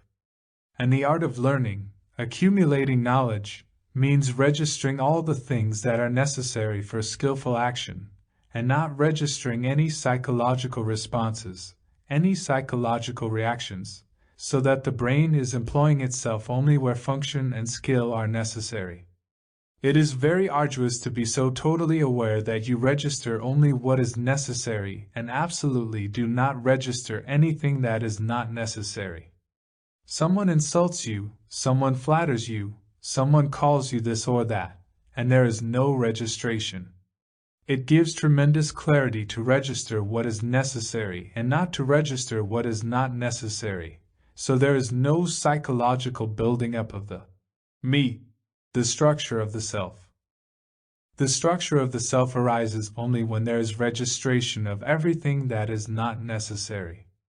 That is, giving importance to one's name, form, one's experience, one's opinions, conclusions. All that is the gathering up of the energy of the self, which is always distorting. Listening without any conclusion, without any opinion, which are distorting factors, one discovers the false and the true without any effort, because when there is actual attention given to listening, that very attention excludes everything that is not absolutely factual. When you observe with conclusions, opinions, dogmas, beliefs, you cannot possibly see very clearly. Learning to act skillfully in life is necessary, but any other form of registering distorts, gives importance to skill and therefore becomes mechanical. The art of listening, the art of seeing, the art of learning give extraordinary clarity, and that clarity can communicate verbally. If there is no clarity, skill in action breeds self-importance, whether that self-importance is identified with a group or with oneself, or with a nation. And that self-importance denies clarity, naturally. You cannot have clarity without compassion. Because we have no compassion, skill has become more important. Clarity is denied when there is any form of fear. Most human beings have a great deal of fear, which denies compassion. Fear in any form, both physiological as well as psychological, distorts clarity. Therefore, a person who is afraid in any way has no compassion. There are various forms of fear, of growing old, of losing your husband, wife, child, fear of not being successful. You do not have to invite fear, it is there. So you can look at the fear now, because you are a living human being now, and in that state your fears, though they may be dormant, are still there consciously or unconsciously. The art of seeing, the art of observing very clearly, is possible only when you do not want to get rid of fear, because then that becomes a distorting factor. If you are unconscious of your fears, that is also a distorting factor. The many fears have a common root. It is like a tree that has many branches and leaves. Fear also has many branches, many leaves, many expressions of fear that breed their own flowering and their own fruit, which is action. So one must go to the very root of fear, not take various forms of fears but the root of fear. Look, one may be afraid of darkness, one may be afraid of losing one's wife or husband, one may be afraid of having no money, one may be afraid of some past pain and not want it again, one may be afraid of a dozen things. One can go through them analytically one by one, and that is such a waste of time, isn't it? Whereas it would be much simpler and more direct if you go to the root of fear. I think many of us do not realize or are aware deeply of the nature of fear and what it does to human beings. When there is fear, there are many kinds of neurotic action. Most of you are lonely, and so you seek companionship, escaping from loneliness. Companionship becomes very important, and if you have no companionship, fear arises. Or out of that loneliness you build a wall around yourself, you resist, you escape, and out of that escape, resistance, suppression, grows every form of neurotic action. So it is very important to understand the nature and the structure of fear, because it will not give clarity. And if there is no clarity, there is no awakening of intelligence, which is neither yours nor mine. That intelligence has its own action, which is non-mechanistic, and therefore without cause. So it is very important to understand fear and be completely free of it. Do we see the importance and the urgency of wiping fear away, conscious fear and fears of which we are not conscious? One can deal with conscious fears comparatively easily, but it is much more difficult to be free of fears of which you do not know, fears that are hidden. How are you going to examine the deep-rooted fears? Is it possible to examine them? Psychologists say it is possible through analysis, through dreams, through careful psychoanalytical therapy. Analysis does not clear up the mind. There is no clarity in analysis because the more you analyze, the more there is to analyze. And it might take you the whole of your life. At the end of it you have nothing. We are going to think together to find out the truth of analysis, the truth, not yours or mine. First of all, in analysis there is the observer and the observed, the analyzer and the analyzed. The analyzer says, I am going to analyze my reactions, my dreams, my desires, my fears. But is the analyzer different from the fear, different from what he is going to analyze? You must be very clear on this. Is the analyzer different from the analyzed? If you say they are different, which most people do, then you are caught in everlasting conflict. That is, when the analyzer examines his responses, jealousy, anger, violence, in that examination, in that analysis, the examiner thinks he is separate. And this separation will inevitably divide, and therefore there must be conflict. Where there is division, there must be conflict, whether the division is between two nations or between man and woman. Not that the woman is the same as the man, obviously, biologically they are not. But the ideas, the accumulated responses of each, the images they have of each other, divide, and therefore there is conflict in relationships. So, when there is analysis, there must inevitably be conflict. Most unfortunately, we are educated to have conflict. It is the way of our life. If we have no conflict, we say, "What is wrong with me?" And to have conflict is the essence of neuroticism. And in analysis, time is necessary. It might take days, months, years. If you have the energy, the capacity, the money, then you can go on analyzing yourself endlessly. It becomes quite fun. Then you have somebody to go to tell them all about your troubles and pay whatever you pay. That is such a waste of time. It is postponement of the immediate solution of the problem. Analysis implies conflict. Analysis implies time. Analysis implies no ending to any problem. That is a fact. So when you see the truth of this, or see the fact, you will never analyze. Then what will you do? Psychologically, analysis not only breeds time, division, but also each analysis must be complete, mustn't it? Otherwise the incompleteness of analysis is brought over from yesterday, and with the incomplete analysis you examine the new fact. So there is always a coloring of the present from the past. If you see this very clearly, and I hope you do, then what will you do if you do not analyze? If you see analysis as a false process, if you yourself actually see the truth that analysis does not lead anywhere, then what will you do? Now we are going to take fear. Most of us are accustomed to analyze fear, its cause and the effect. What has made one afraid? One seeks the cause.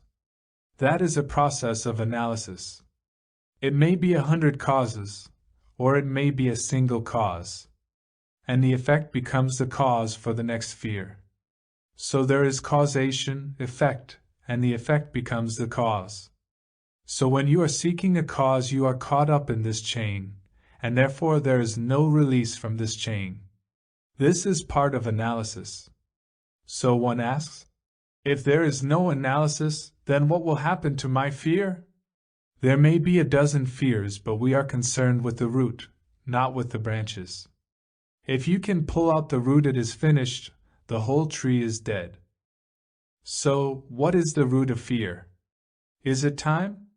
One form of time is chronological, time by the watch, 24 hours, sunset to sunrise.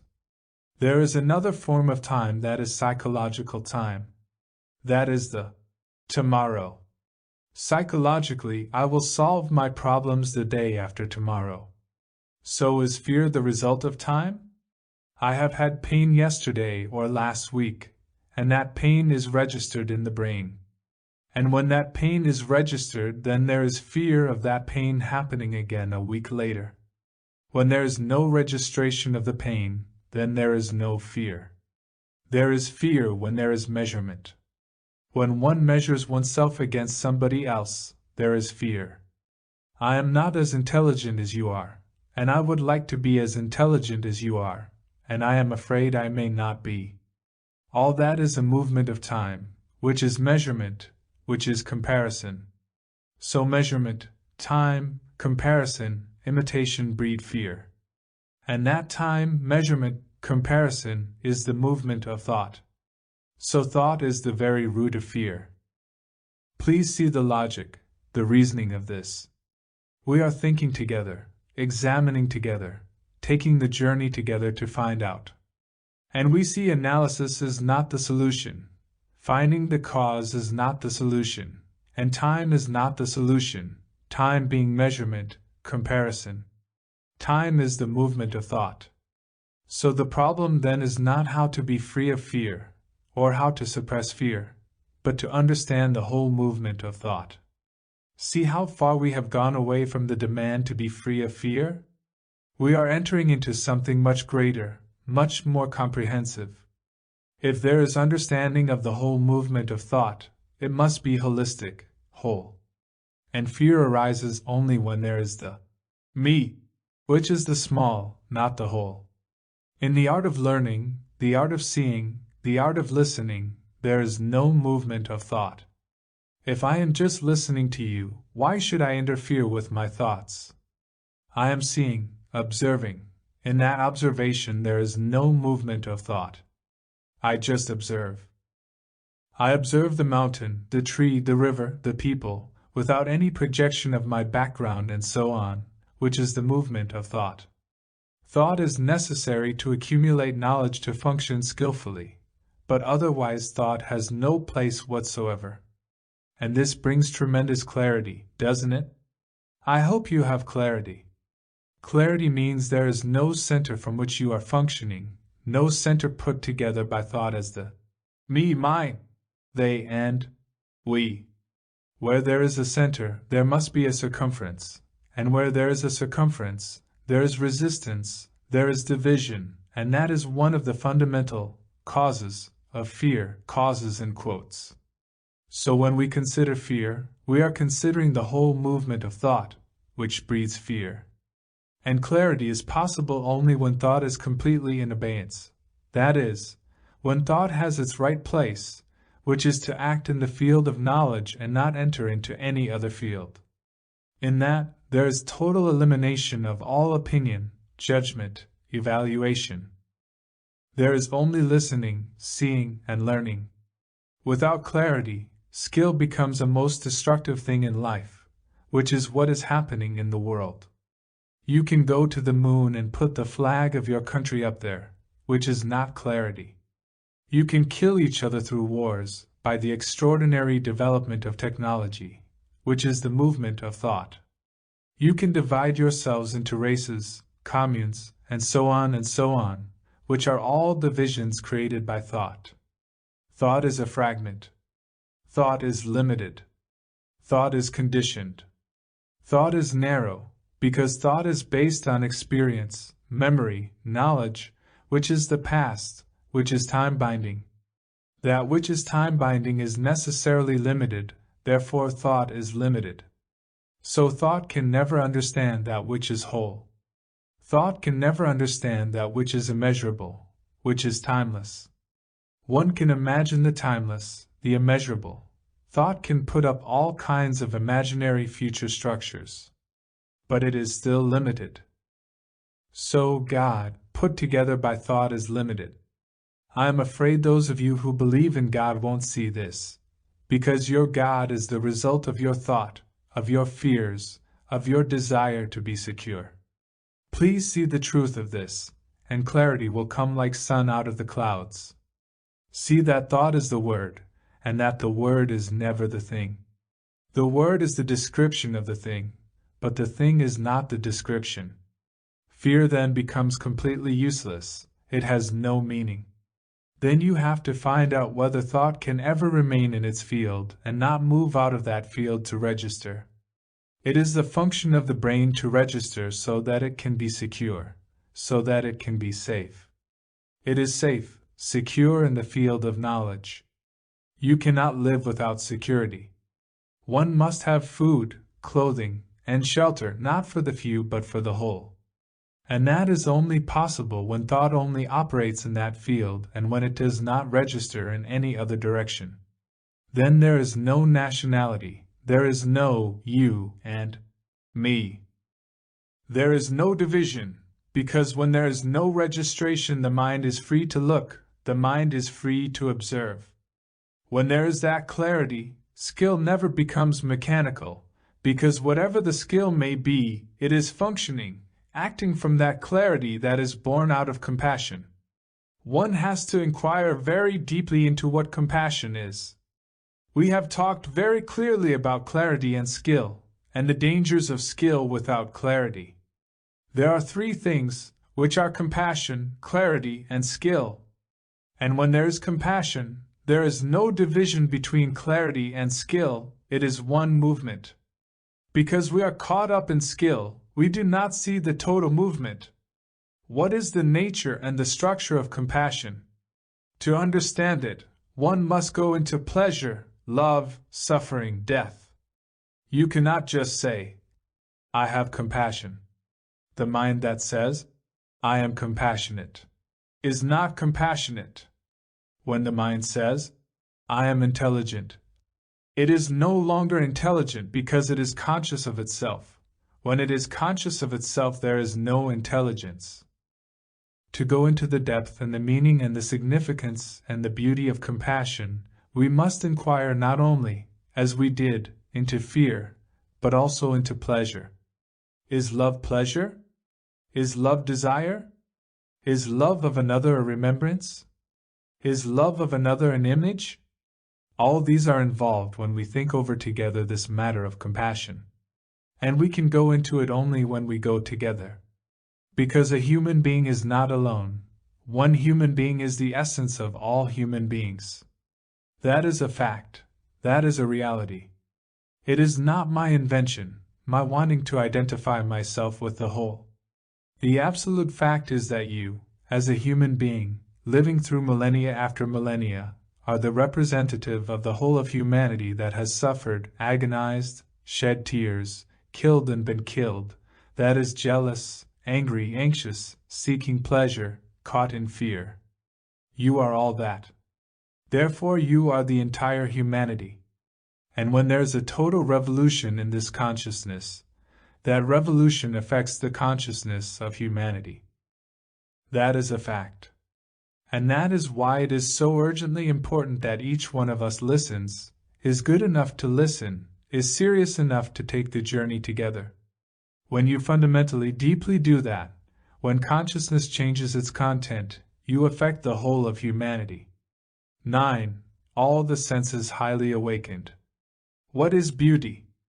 Is beauty according to a principle, according to certain rules? Or, though there must be attention to proportion and so on, is beauty something entirely different? When you see mountains, range after range, blue in the evening, and when the sun touches them in early morning before everything else, the reaction to that seeing is great silence. You keep quiet, there is space, enormous space, between you and that, and beyond. When you see such marvelous beautiful mountains, snow-clad against the blue sky, for an instant you become silent. The very beauty, the very grandeur, the majesty of the mountains makes you absolutely quiet. You can say, the shock of beauty. When you see something extraordinarily grand, of great height and depth, then the very shock of that beauty drives away for the moment all your problems. There is no self-wondering, worrying, talking to itself. There is no entity, the self, the me, looking. At that moment when the self is not, there is great beauty. What is the role of art in our lives? Why should anything play a role in our lives? The greatest art is the art of living, not the paintings, the sculpture, the poems, and the marvelous literature. They have their place, but to find out for oneself the art of living is the greatest art. It surpasses any role in life. Aesthetics is the capacity of perception, the capacity to perceive, which means one must be extraordinarily sensitive, and sensitivity comes from the depth of silence. It is no good going to colleges and universities to learn how to be sensitive, or to go to somebody to teach you how to be sensitive. You cannot perceive if there is not a certain depth of silence. If you look at trees in silence, there is a communication that is not merely verbal, but a communication, a communion with nature. Most of us have lost our relationship with nature. with the trees, with the mountain, with all the living things of the earth. Sensitivity in our relationship is to be aware of each other. Is that at all possible? The art of living is to find a relationship that is not conflict, that is a flow of a harmonious manner of living together without all the quarrels, possessiveness and being possessed, and fear of loneliness, the whole cycle of human struggle. The art of living is far more important than the art of great painters. Listening to music, going into all the museums of the world and talking about them endlessly, reading books on art, all that may be an escape from our own troubles, anxieties, depressions. Can we live an aesthetic life of deep perception, be aware of our words, be aware of noise, of the vulgarity of human beings? One learns far more in silence than in noise. These may sound like platitudes, but they are not. This requires a great deal of observation of oneself. That observation is prevented by any form of authority, looking to another to teach us how to observe. Just observe, watch the way we walk, the way we talk, the noise that goes on. Then out of that comes the art of living. Art, as we said, is putting things together harmoniously. It is to observe the contradictions in oneself, one's desires that are always so strong, to observe all that, not create an opposite of it, just to observe the fact and live with the fact. It seems that is the way to bring about a life of harmony. I hope you look at mountains, not at me. The speaker is not important at all. What he says may be important, or may not be important, but you have to discover for yourself. What is important in life? What is the root or the basic essential in life? As one observes more and more in television, and literature, magazines, and all the things that are going on, answers are becoming more and more superficial, quick. If you are in trouble, you go to specialists, and they tell you what to do. It is all becoming so superficial and vulgar, if one may use that word without any sense of being derogatory or insulting. It is all becoming rather childish. One never asks what the fundamental questions are or what the fundamental necessity is for the depth of life. Surely it is not beliefs, dogmas, faith, not all the intellectual rigmarole, whether in the communist ideology or the Catholic theology, Marx or Lenin, or St. Thomas Aquinas. They are all the same, theories, conclusions, and ideologies, based on belief, faith, dogma, rituals. So all that is becoming more and more superficial outwardly in one's life. And we live like that. This is a fact. I am not saying anything that is not so. We have the marvelous worlds of entertainment, religion, and football, anything to escape. Yell, shout, never a quiet conversation, never looking at anything quietly, beautifully. So what is the fundamental, basic demand or basic thing that is really of the utmost importance in one's life? Can thought be aware of itself? Thought has created the thinker separate from his thought. There is the thinker who says, I must be aware of what I think, I must control my thoughts, I must not let my thoughts wander. And the thinker acts upon the thought. Now, is the thinker different from thought? Or has the thinking thought created the thinker? There is no thinker without thought. Please, it is rather important to find out why this duality exists in us, the opposites, the contradiction, the me, and the thought, the me, as the thinker, the one who witnesses, the one who observes, and the thing to be observed. That is, the thinker then controls thought, shapes thought, puts thought into a mold. But is the thinker different from thought? Has not thought created the thinker? Let us be logical. Verbally, intellectually, I can see very clearly that there is the division between the thinker and the thought, and that thought has created the thinker. So the thinker is the past, with his memories, with his knowledge, all put together by thought, which has come into being after experiences. So the thinker is the whole activity of the past. And then it says, thinking is something different from me, the thinker. We accept that logically, intellectually, very quickly. But why? Why do we say that we understand it intellectually? Why is the first reaction to say, I understand intellectually? Is it not because we never look at the whole thing? We only look at something intellectually. Why does one do that? Is it that the intellect is highly developed with most of us, or developed much more than our sensitivity, our immediate perception? Of course. Because we are trained from childhood to acquire, to memorize, to exercise certain parts of the brain to hold what it has been told, and keep on repeating it. So when we meet something new, we say, I understand intellectually. We never meet the new totally, wholly, that is, with all our senses awakened. We never receive it completely. We receive it partially, and the partial activity is the intellectual activity. It is never the whole being observing. We say, yes, that is logical, and we stop there. We do not ask why it is that only part of the senses are awakened. Intellectual perception is partial sensitivity, partial senses acting. In creating a computer you think intellectually, you do not have to have all your emotions and your senses. You have become mechanical, and repeat that. The same process is carried over when we hear something new. We understand intellectually, we do not meet it entirely. A statement is made but we do not receive it totally. Why is it that we never meet anything, especially when we see a tree or the mountains, or the movement of the sea, with all our senses highly awakened? Isn't it that we live always partially, that we live in a limited sphere, a limited space in ourselves? It is a fact. So to look with all your senses. When that takes place, when you look with all your senses, your eyes, your ears, your nerves, the whole response of the organism, which is also the brain, there is no center as the me, who is looking. We are asking if thought can be aware of itself. That is rather a complex question, and requires very careful observation. Thought has created wars through nationalism, through sectarian religions. Thought has created all this.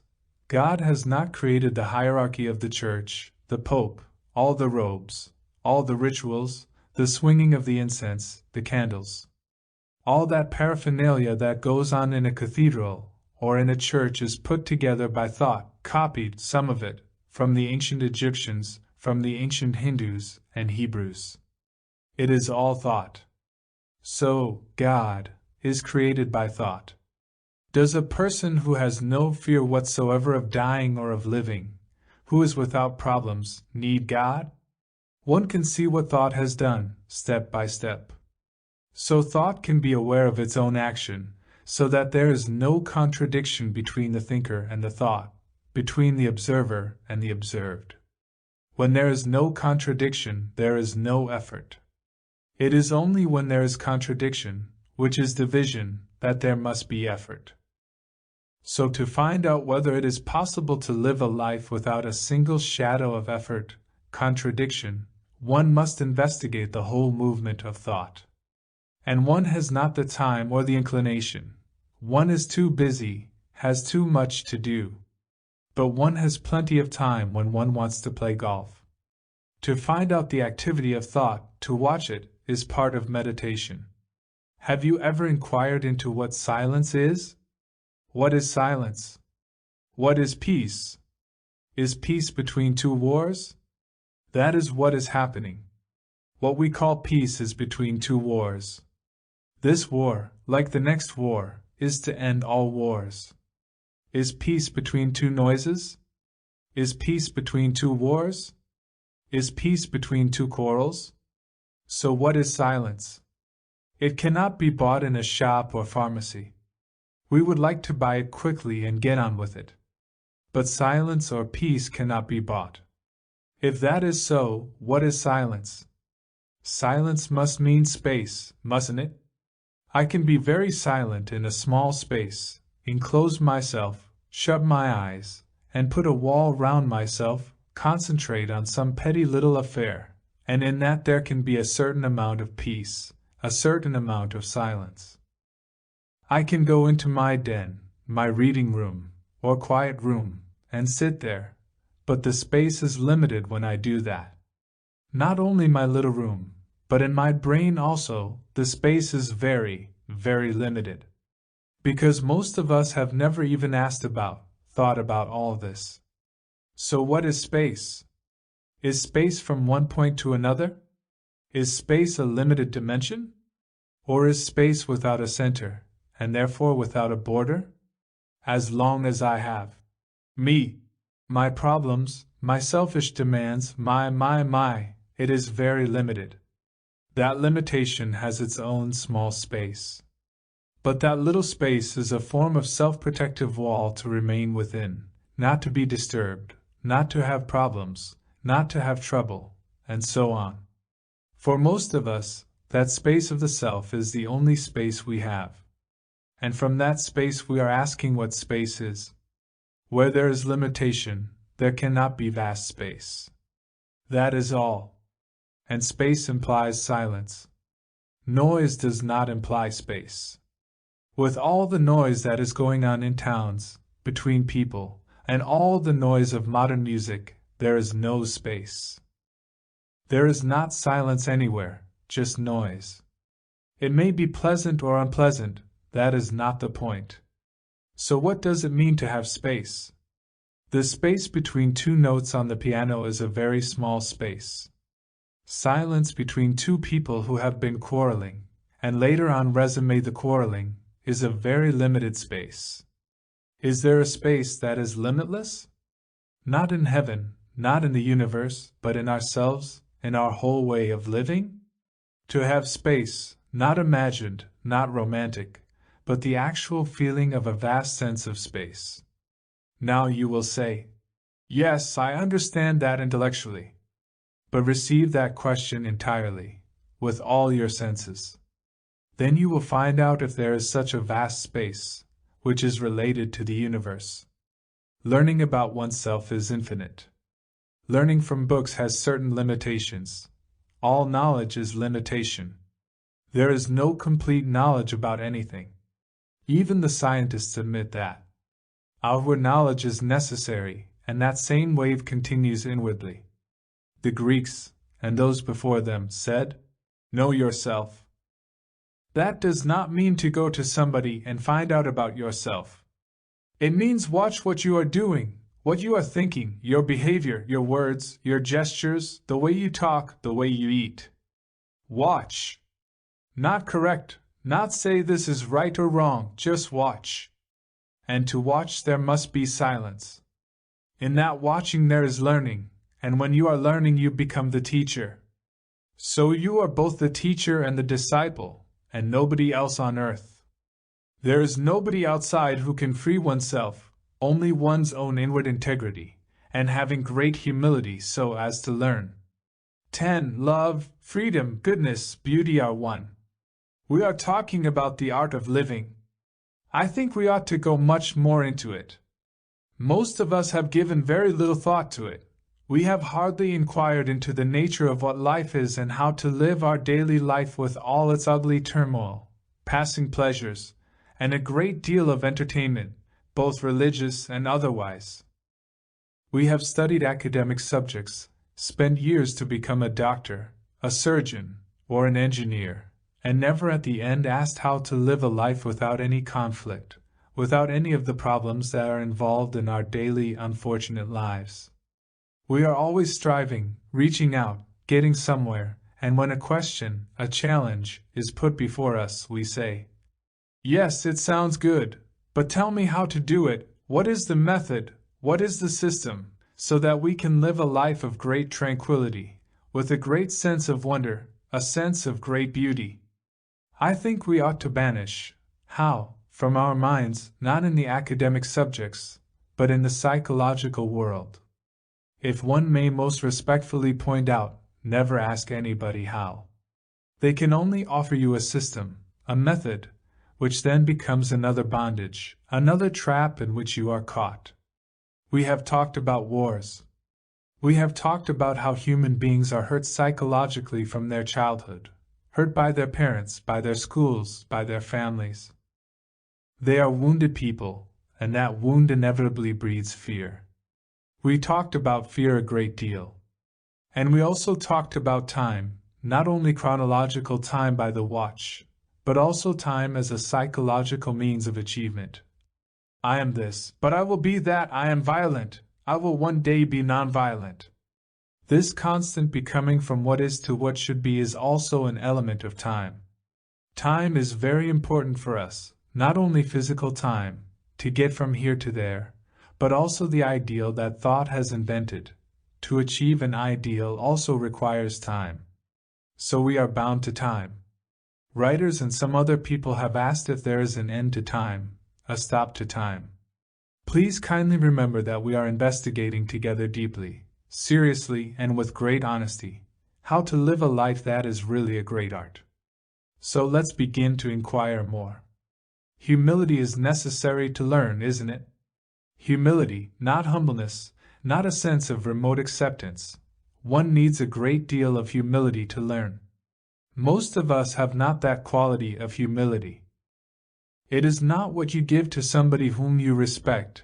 That is not humility, that is merely acceptance of authority, and then you worship the authority. Humility is necessary to understand the extraordinary complexity of living, humility with freedom. We think we are all very free to do what we want to do, to fulfill our desires. One of the structures of society is that each one of us is free to do exactly what he wants to do. You are all doing that. You want to be rich, you want to express yourself, you want to have your own particular way, you are very strong in your opinions, your conclusions. You are free to choose and call this freedom. Freedom has brought about great confusion, havoc in the world, each one expressing his own particular desire, competing. What is freedom? Please ask this question of yourself. Is freedom a matter of choice?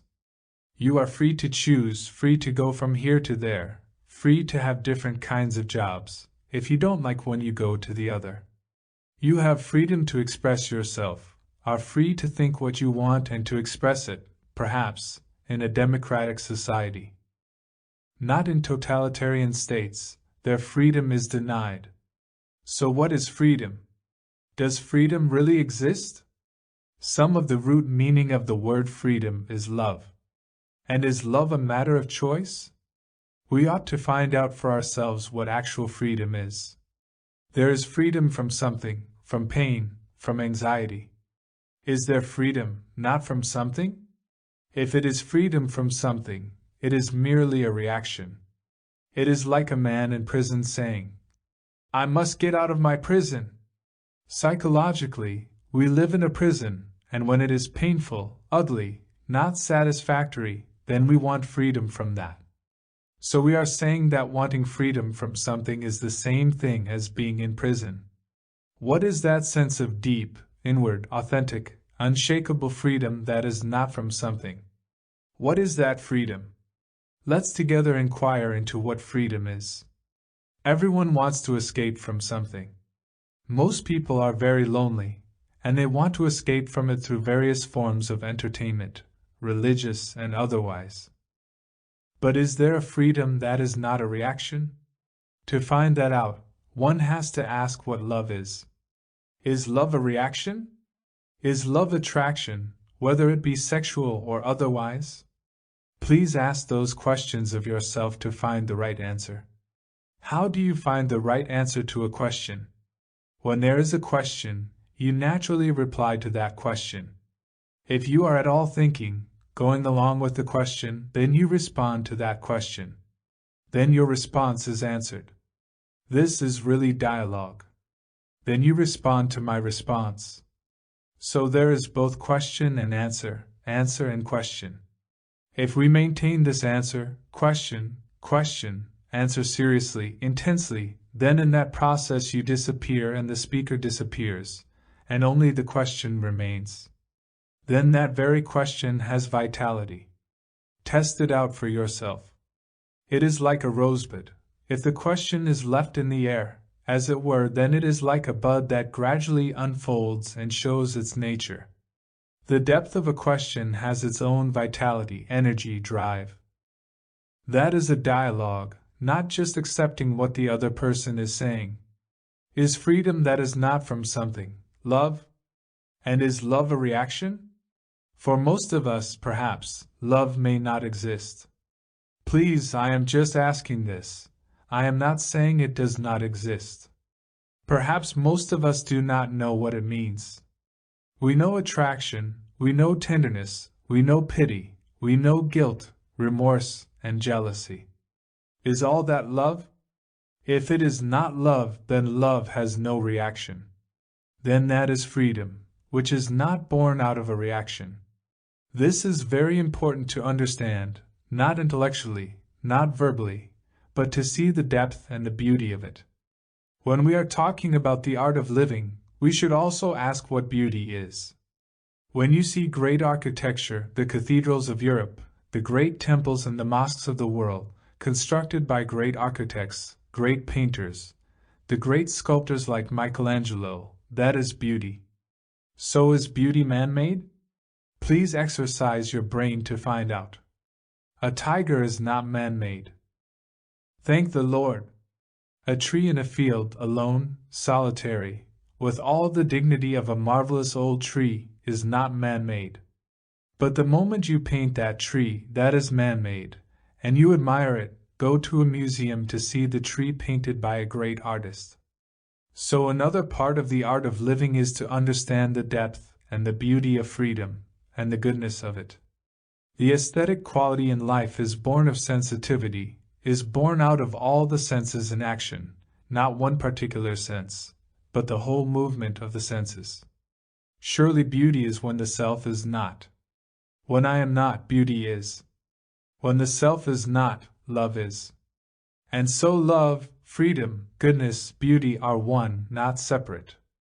They are all interrelated. That word, goodness, is very old-fashioned. There is extraordinary depth to that word. The depth of goodness can be felt only when there is freedom, when there is love, beauty. What is desire? What is the source of desire?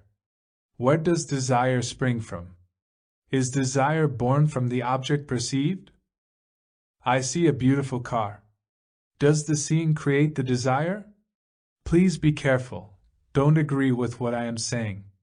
We are going to contradict all that presently, so don't be caught in a trap. Does the object create desire? I see a beautiful house, and I say, "My God, I wish I had that." We ought to inquire very carefully into what desire is. We are not saying to suppress desire, or give in to desire. We ought together to find out for ourselves, not be told, what desire is. You see an object, a car, or a woman, or a beautiful tree in a lovely garden, and you say, "My God, I wish I had a garden like that." Don't you know that kind of desire? You see something, then from that seeing there is sensation. From that sensation what takes place? Contact is part of sensation. If you have heard this before, don't repeat it, because then that means nothing. Seeing, contact, sensation, now, what takes place after that? Go very slowly, find out. I see a very good watch in the window. I go inside, examine it, touch it, feel the weight of it, see who made it. And then what happens? Then thought comes in, creates an image and says, "I wish I had it." That is, seeing, contact, sensation, then thought immediately creates the image, and then when thought creates the image of me having that watch, at that second desire is born. Now, if you see that, can there be an interval between seeing, contact, sensation? An interval before thought takes shape, makes a shape of it? Can you do it? It is all so rapid. When you slow it down, like a motion picture, then you see everything in detail. That is desire. So extend the gap.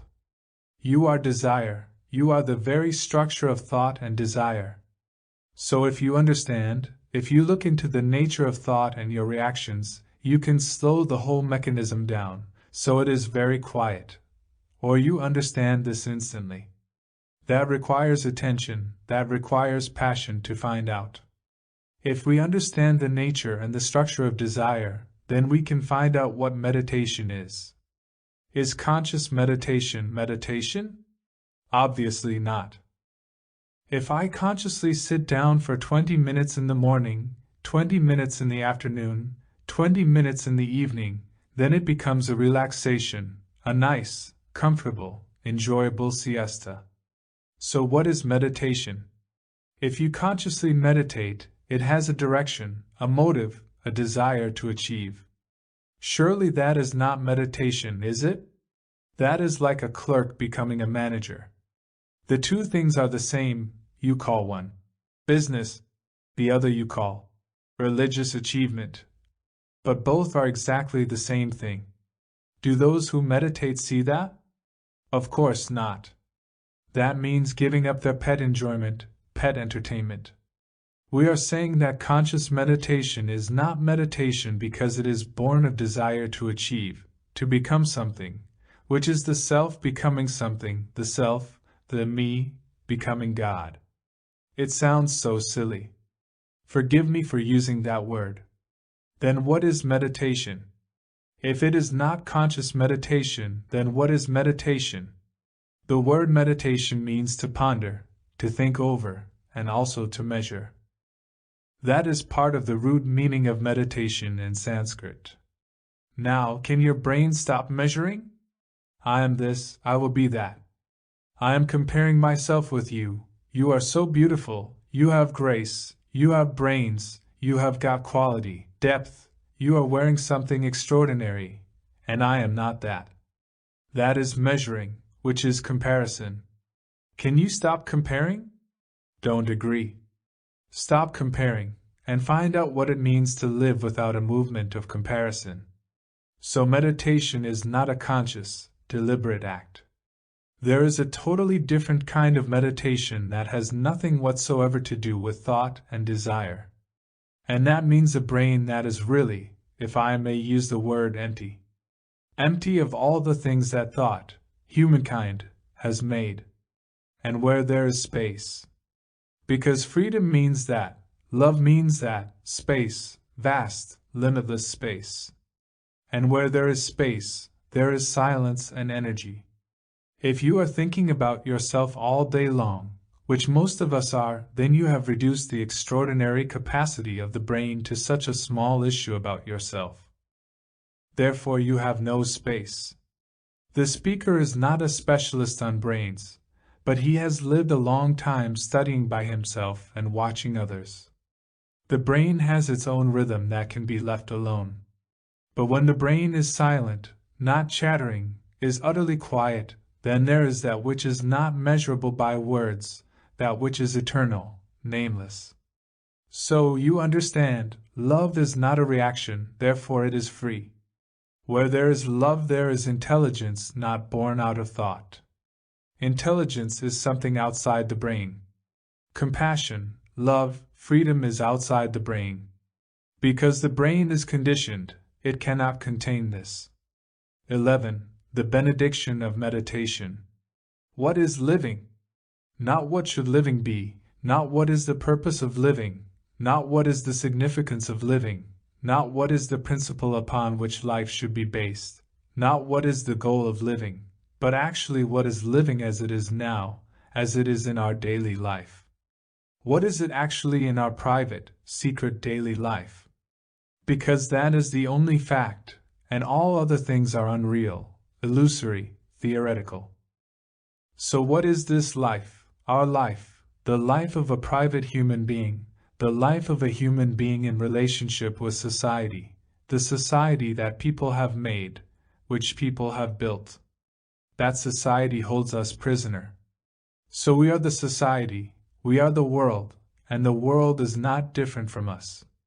Which again is fairly obvious.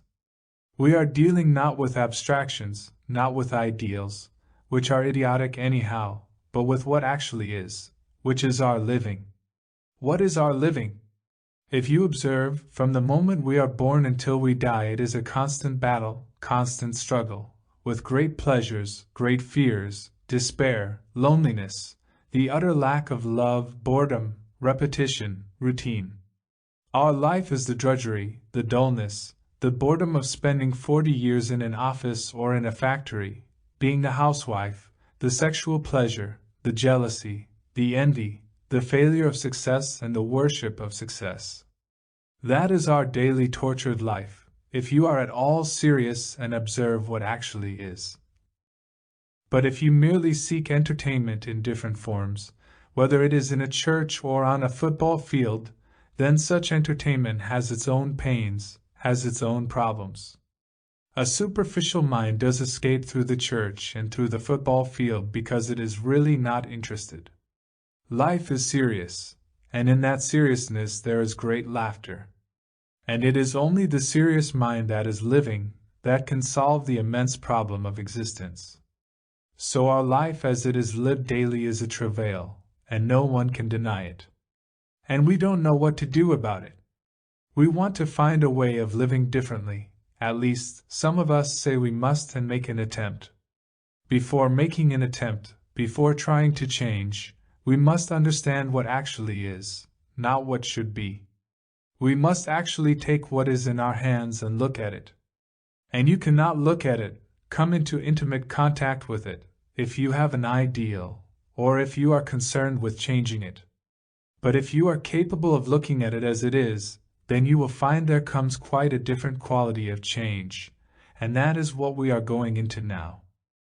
First see, actually, not shyly, or with reluctance, or with pain, or with resistance, what life is actually at this moment, every day. It is a travail. Can we look at it? Can we live with it, be in intimate contact with it, be in direct relationship with it? Here comes the problem. To be directly in relation to something, there must be no image between you and the thing you observe. The image is the word, the symbol, the memory of what it was yesterday, or 1,000 yesterdays.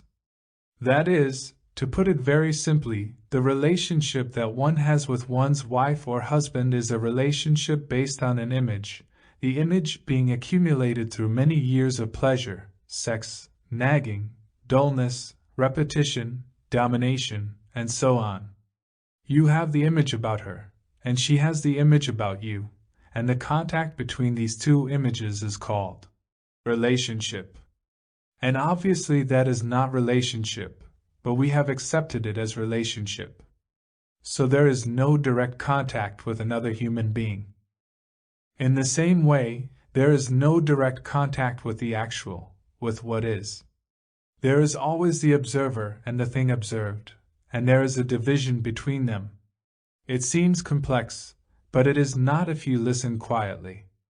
And this division, or the screen in between, is the word, is the memory, is the space in which all conflict takes place.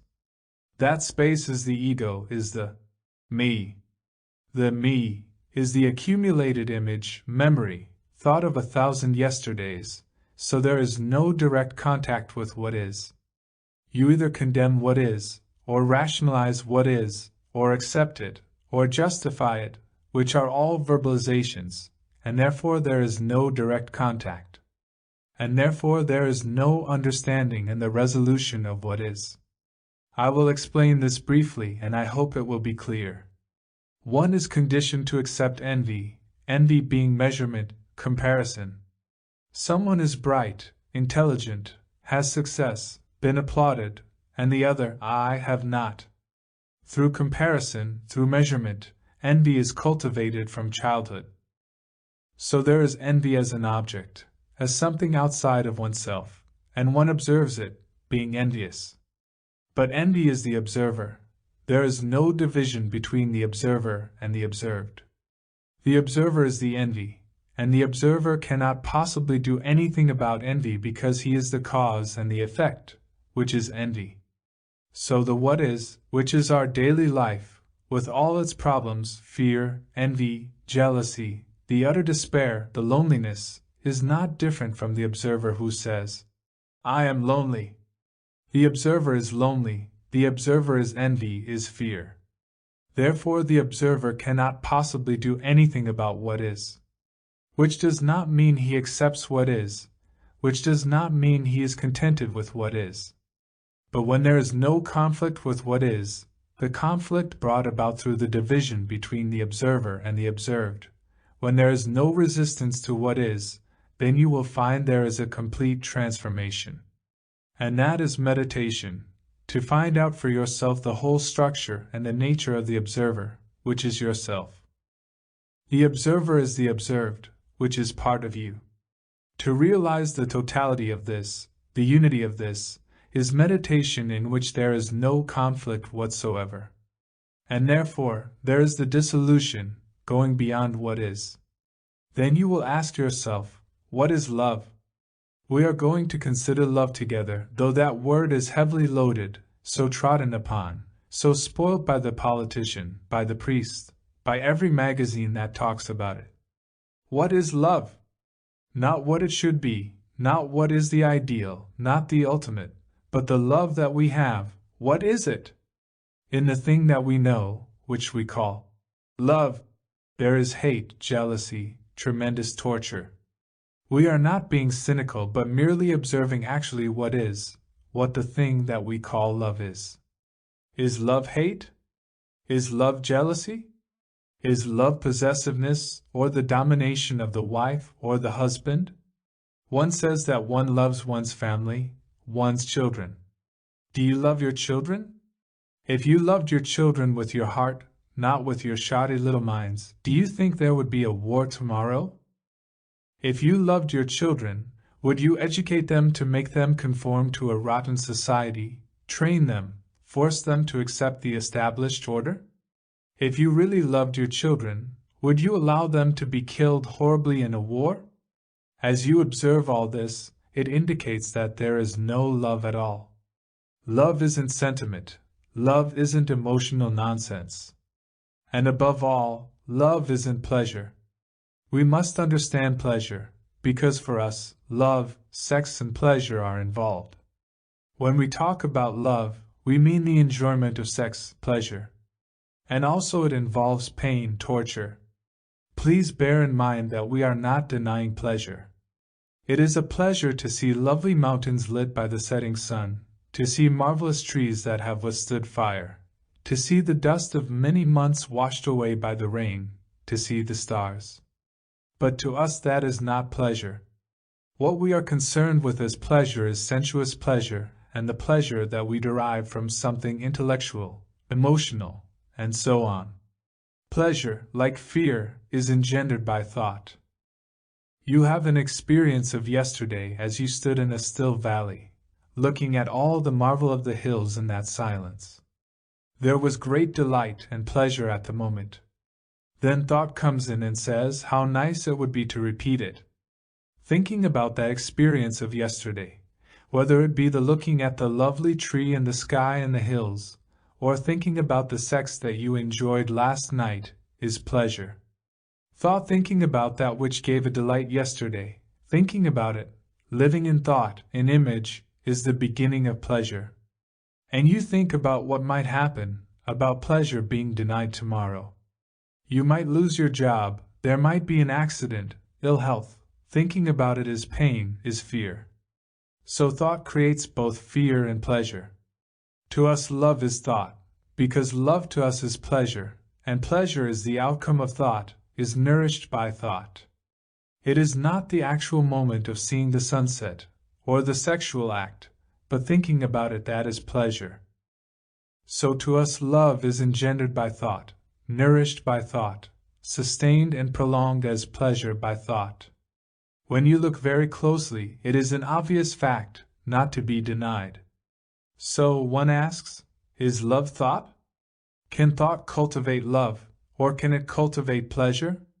It can cultivate pleasure, but it cannot possibly under any circumstances cultivate love, any more than thought can cultivate humility. So love is not pleasure. Love is not desire. But you cannot deny desire or pleasure. When you look at the world, at the beauty of a tree or the beauty of a face, there is great pleasure, enjoyment at the moment, but thought interferes and gives it a space and time to flourish as memory and pleasure. When you realize this, understand the structure and the nature of pleasure in relation to love, and understanding that is part of meditation, then you will find that love is something entirely different. Then you will really love your children, then you will really create a new world. When you know love, do what you will, there is no wrong. It is only when you are pursuing pleasure, as you are, that everything goes wrong. Another problem is death. We have considered what actual, everyday living is. We have taken a journey deeply within ourselves to find out what love is, and we are also going to find out what death means. You will understand this really great problem if you know how to die. If you know how to die, then what lies beyond death, what happens after death, is irrelevant. So we are going to find out. Death is inevitable. Any machinery, any organism that is being constantly used, will inevitably come to an end through old age, disease. Old age to us is a horror. I do not know if you have ever noticed how in the autumn a leaf falls from the tree, how beautiful it is, what lovely color, what gentleness it has, full of beauty, so easily destroyed. And with us, as we grow old, we look at ourselves, the pretensions, the disfigurement, the ugliness. Old age becomes a problem, because we have not lived rightly in our youth, in our middle age. We have never lived at all because we are frightened. We are frightened of living and frightened of dying. And as we grow old, everything happens to us. We are going to find out what it means to die, knowing that the organism comes to an end, and knowing that the mind, in its despair of coming to an end, will inevitably seek a hope, a comfort in some theory of resurrection or reincarnation. You know the whole of Asia is conditioned to accept that theory, reincarnation. They talk about it a great deal, write about it. They have invested their whole life in the hope of a new life in the next life. But they forget one final ultimate thing. That is, if you are going to be born in a next life, you must live this life rightly. Therefore it means it matters tremendously what you do in this life, how you live, what you do, what you think, how you talk, how your thoughts function. If you do not live rightly now, in a next life you would have the reward of not living rightly, which is punishment. But they forget all that, and talk about the beauty of reincarnation, justice, and all that trivial nonsense. So we are not escaping from the fact through some theory, but facing the fact without fear. Knowing the organism comes to an end, what does it mean to die psychologically, inwardly? In dying, there is no argument. You cannot say, "Wait a few days more, please, I haven't finished my book. I haven't become the chief executive of some organization. I haven't become the archbishop. Hold on a minute." You cannot argue.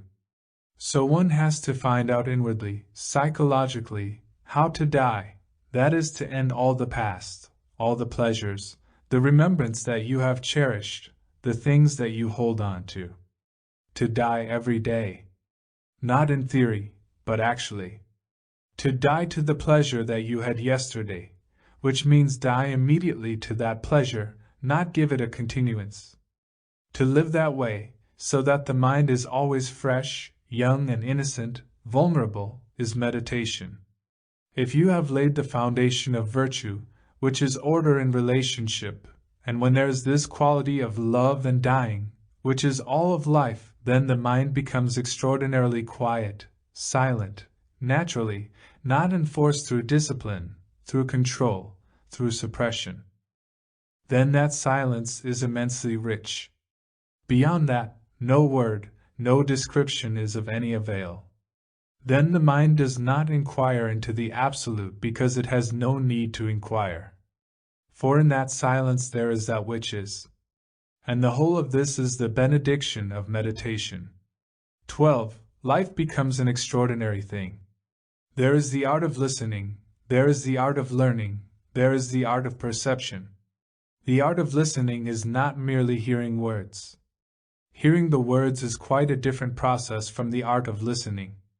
The art of listening implies that you are actually listening, not interpreting, not agreeing, not putting up resistance, but listening to what another has to say, so that you are not the translator of what is being said. You don't project your own conclusions, prejudices, opinions, judgments. You are actually listening.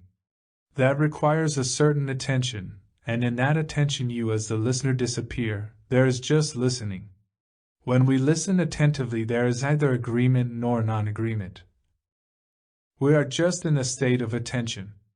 Listen not only to what the speaker is saying, but also listen to your wife or husband, which is much more difficult because you have become used to each other. But fortunately you don't know the speaker doesn't know you, so we can both listen without any prejudices. It implies great sensitivity to have your senses active so that you are listening completely. If one listens so attentively, there is a certain miracle taking place. It is not a listening to one opinion against another opinion, or argument against another argument, however reasonable, however crooked, illusory, but a listening in which there is silence. Listen so that you listen with your senses naturally, not just with the hearing of the ear but with all your senses awakened. Then you do not exist, only the sound. Sound has an extraordinary importance in life. There is the sound of the sea, the sound of the voice of your wife or husband, the sound among the leaves, the sound of the waves, the sound of a tree that is very still. Sound has extraordinary importance. And there is the art of learning. The art of learning is not the accumulation of memory. You go to school where you cultivate memory, learn mathematics, biology, physics, and so on. You are being informed. Your brain is gathering information, storing knowledge about mathematics or geography, history, whatever you like, and that knowledge remains stored in the brain to be used skillfully or not skillfully in earning a livelihood. So knowledge is static. You can add to it, you can take away from it, but the core of it is static, it is not dynamic. That which is dynamic cannot be added to or taken away from, inherently it is dynamic, but knowledge is not. Knowledge is mere accumulation of information, storing the result of many experiences. That which is kept is not dynamic, that which is moving like a river is dynamic. If you want to be an engineer, flyer, or a physicist, you must accumulate knowledge. That is necessary, but it is adding to what is already known, so knowledge gradually becomes static. Whereas, in the act of learning you are moving, never remaining in the same place. Learning is the application now of what is being said and discovering for yourself whether it is true or false. If it is true, act. In the world, theory and action, or life, have nothing to do with each other. You are full of theories, full of probabilities, possibilities. You say one thing, do another. You know the game you play. So learning is something that is whole, not fragmented as knowledge is. Learning is a movement like a river with tremendous volume moving. Then there is the art of perception. Perception is different from seeing. Perception is not of time, but the seeing and the translating what has been seen into action involves a certain period of time. I see what I should do, and I will do it. Between the seeing and the doing, there is a gap, an interval, which is time. You see something that should be done and you think about it, you argue, probe, see whether it is convenient or not convenient, profitable or not, and so on. All that implies an interval of time before action. Whereas perception is seeing and doing so that there is no interval between action and perception. I see, I perceive that I should not be a Hindu because one of the reasons for being a Hindu is for security, and also it is one of the causes of war. Nationalism, tribalism, is one of the causes of war. So I see that, I perceive it to be the truth, and therefore I am no longer a Hindu. If you see the danger of being a Muslim, Hindu, Buddhist, Christian, and so on, you act instantly, as you act instantly when you see a cobra. So there is the art of listening, the art of learning, and the art of perception. If one lives with this art, then life becomes an extraordinary thing. That requires great sensitivity, care, attention. 13. The art of dying. Asur, most human beings throughout the world are afraid of death. That is one of the fundamental fears of life. We all know that death is for everybody, for you and me. That is an absolute certainty. You cannot escape from that. You might live longer by not wasting your energy, by leading a simple, sane, rational life, but whatever the way you live, death is inevitable. It is a fact. Would you face that fact? You are going to die, so is the speaker. You. Who are you? Who are you, sirs and ladies, who are you? You have money, you have position, you have capacity, you have dishonesty, your confusions, your anxiety, your loneliness, your bank account. You are all that, aren't you? Be simple and honest. It is so. And we are asking, what is the art of living when we are going to die? What is the art of living so that one is not afraid of death? Let's go into it, not intellectually, not theoretically, but actually, so that you know what death means. We are not advocating suicide. There are certain philosophers, the existentialists and others, who say life is a perpetual going up the hill and coming down the hill, pushing up the hill, and after you reach a certain height coming down. They say that such a life has no meaning, therefore commit suicide. We are not saying that is the way to live. That is not the art of living. We are asking ourselves why we are afraid of death. Whether we are young, old, and so on, why is there this torment of which we are so afraid? It may be conscious or unconscious. And the fear of death is also suffering, suffering in leaving my family, suffering in leaving all the things I have accumulated. So the art of living is not only to find out how to live our daily life, but also to find out what the significance of death is, while living. What is death?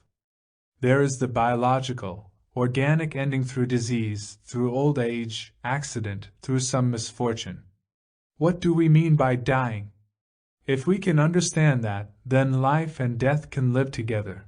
Then death is not at the end when the organism ends, but you live with death and life together.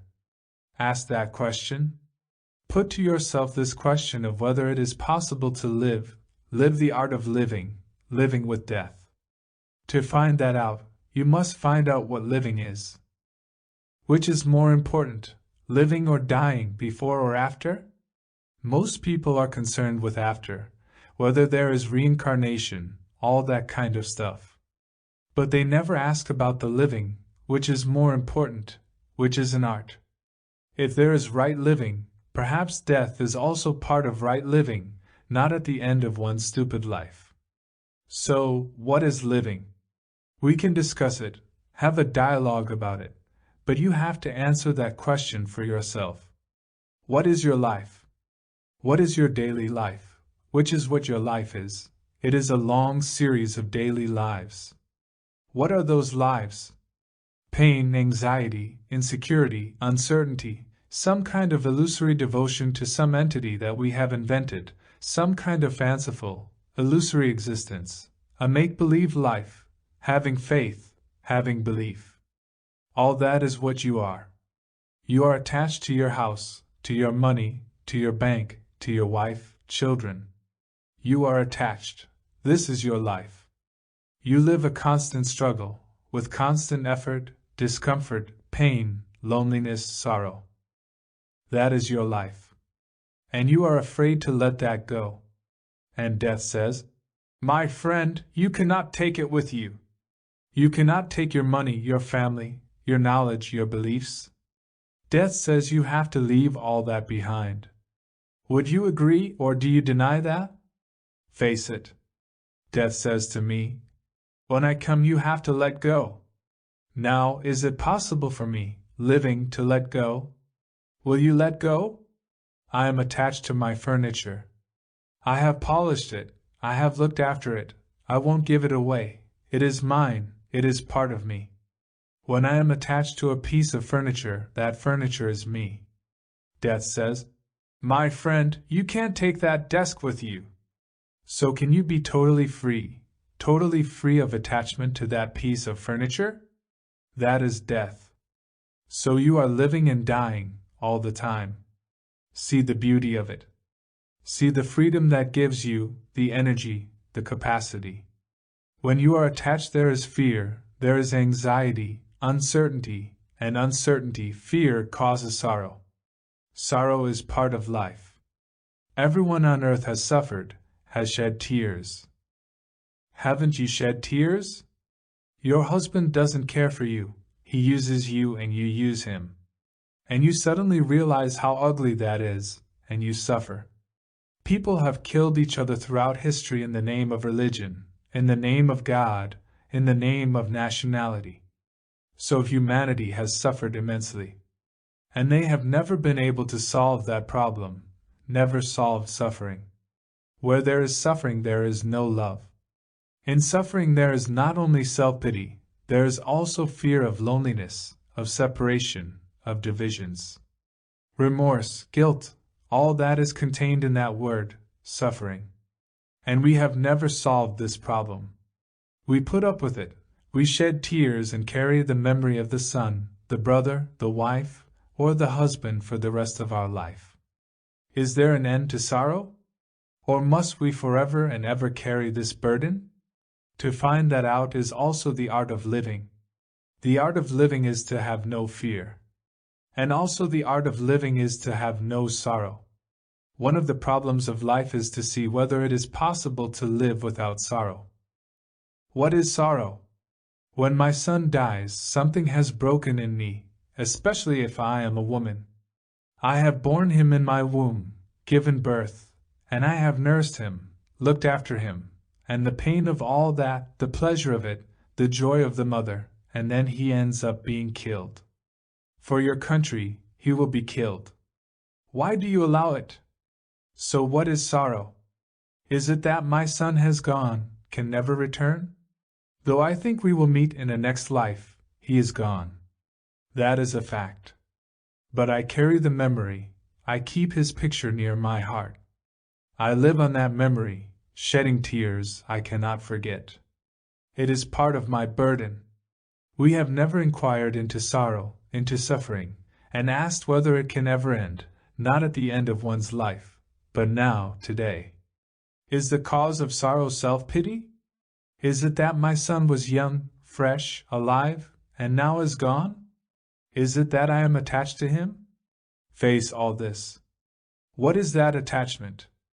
To whom am I attached? To my son? What do I mean by my son? Be rational, logical. What is my son? I have a picture of him, I have an image of him, I want him to be something. He is my son, and I am attached desperately because he will carry on my business, he will be better at getting more money.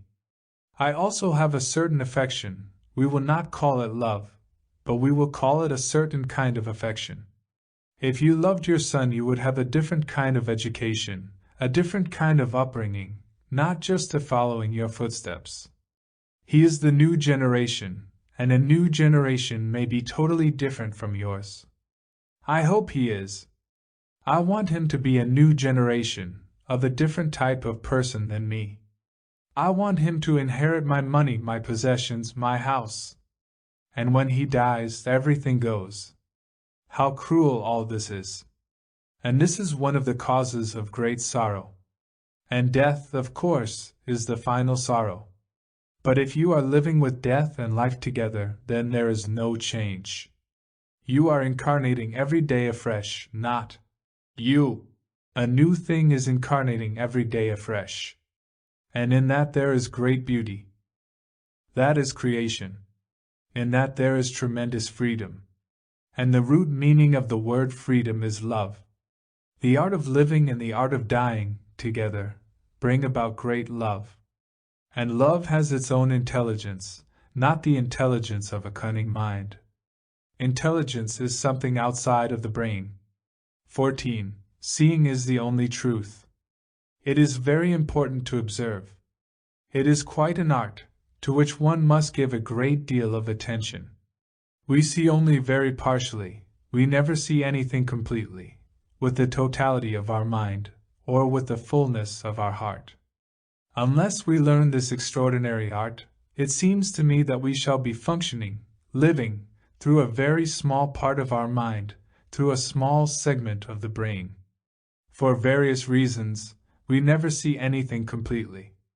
Because we are so concerned with our own problems, or we are so conditioned, so heavily burdened with belief, with tradition, with the past, it actually prevents us from seeing or listening.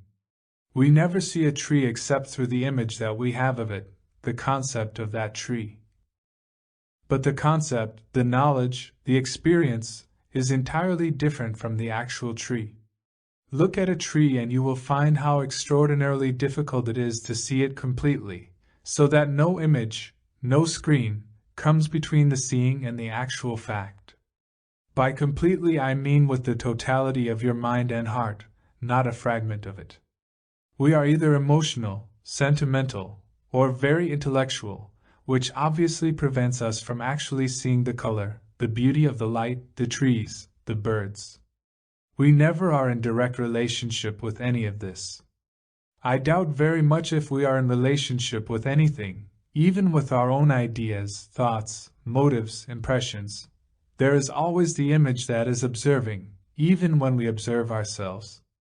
It is very important to understand that the act of seeing is the only truth. There is nothing else. If I know how to see a tree, or a bird, or a lovely face, or the smile of a child, there it is, I don't have to do anything more. But that seeing of the bird, of the leaf, listening to the noise of birds, becomes almost impossible because of the image that one has built, not only about nature but also about others. These images actually prevent us from seeing and feeling, feeling being entirely different from sentimentality and emotion. As we said, we see everything fragmentarily. We are trained from childhood to look, to observe, to learn, to live in a fragment. And there is the vast expanse of the mind that we never touch or know. That mind is vast, immeasurable, but we never touch it. We do not know the quality of it because we have never looked at anything completely, with the totality of our mind, of our heart, of our nerves, of our eyes, of our ears. To us the word, the concept, is extraordinarily important, not the acts of seeing and doing. But conceptual living, that is, having the concept, which is a belief, an idea, prevents us from actually seeing, doing, and therefore we say we have problems of action, of what to do or not to do. Conflict arises between the act and the concept. Do please observe what I am talking about, not merely hear the words, but observe yourselves, using the speaker as a mirror in which you can see yourself. What the speaker has to say is of very little importance, and the speaker himself is of no importance whatsoever. But what you gather out of observing yourself is important, because there must be a total revolution, a complete mutation in our minds, in our way of living, in our feeling, in the activities of our daily life. And to bring about such fundamental, deep revolution is possible only when you know how to look, because when you do look, you are looking not only with your eyes and nerves, but you are also seeing with your heart, with your mind. And you cannot see completely in this way if you are living, functioning, thinking, acting within a fragment of the total mind. Look at what is happening in the world. We are being conditioned by society, by the culture in which we live, and that culture is the product of humanity. There is nothing holy, or divine, or eternal about culture. Culture, society, books, radios, all that we listen to and see, the many influences of which we are either conscious or unconscious, all these encourage us to live within a very small fragment of the vast field of the mind. You go through school, college, and learn a technique to earn a living. For the next 40 or 50 years you spend your life, your time, your energy, your thought, in that specialized little field.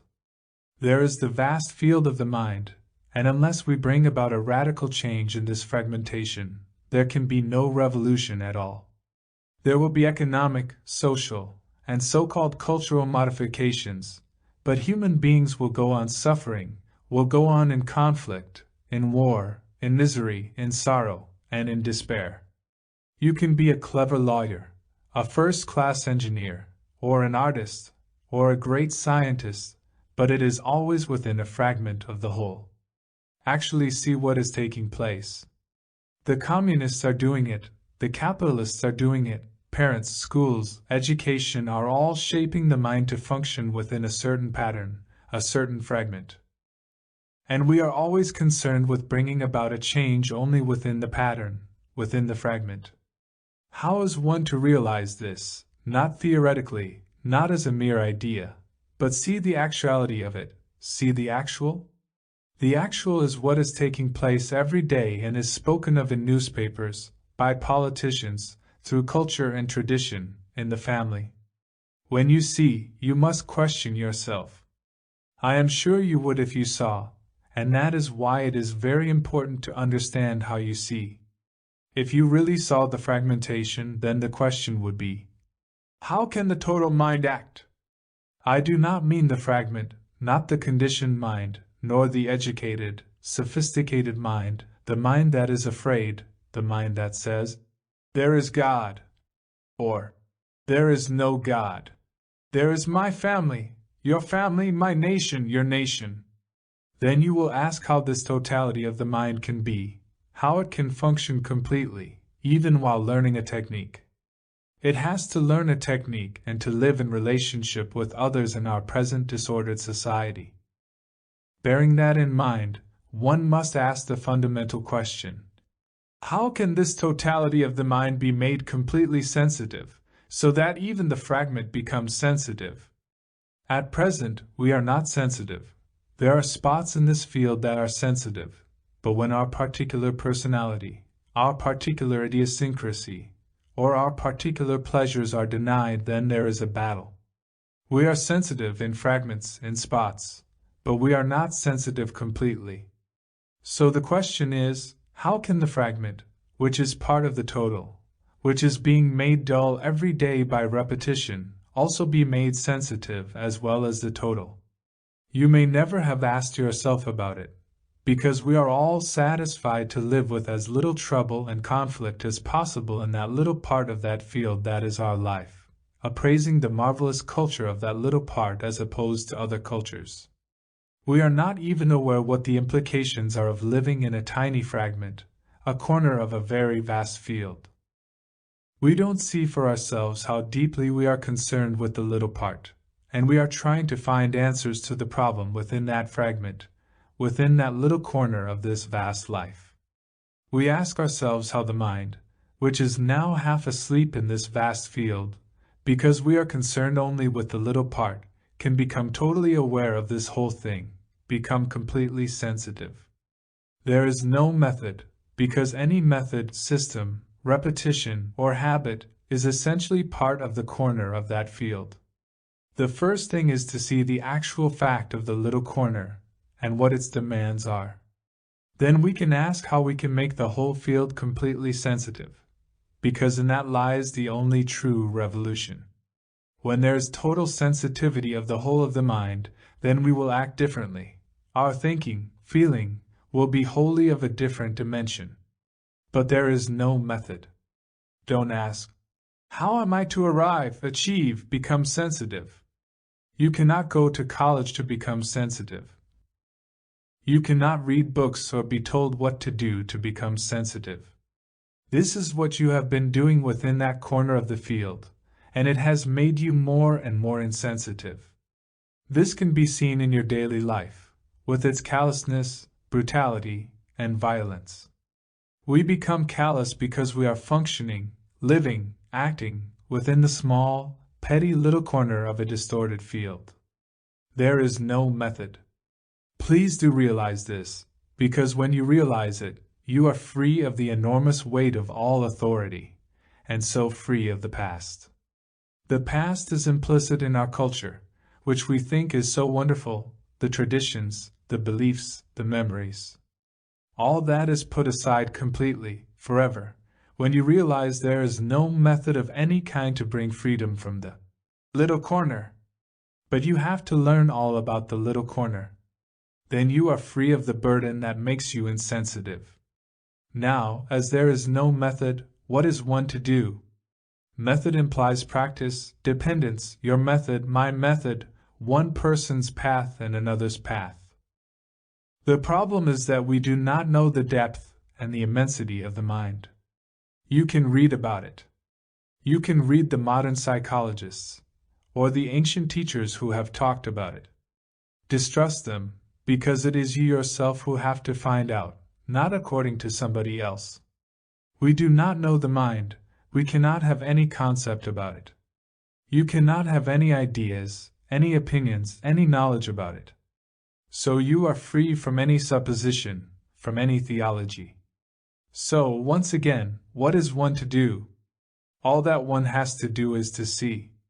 See the corner, the little house that one has built in a corner of a vast, immeasurable field, and is living there, fighting, quarreling, improving. You know all that is going on there. See it.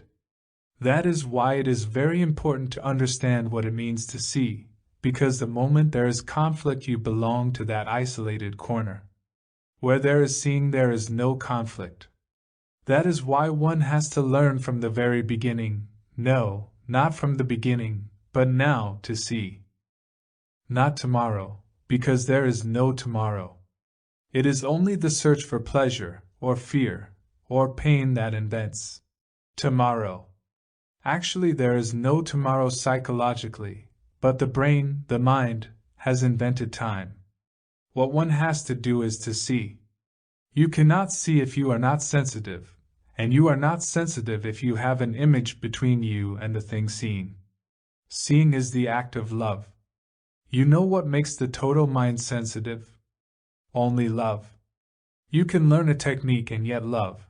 But if you have technique and no love, you are going to destroy the world. Do watch it in yourselves, do go into it in your own minds and hearts, and you will see it for yourselves. Seeing, observing, listening are the greatest acts. If you are looking out from that little corner, you cannot see what is happening in the world, the despair, the anxiety, the aching loneliness, the tears of the mothers, wives, lovers, of those people who have been killed. You have to see all this, either emotionally nor sentimentally, not saying, I am against war, or I am for war, because sentimentality and emotionalism are the most destructive things. They avoid facts, and so avoid what is. So, the seeing is all important. The seeing is the understanding.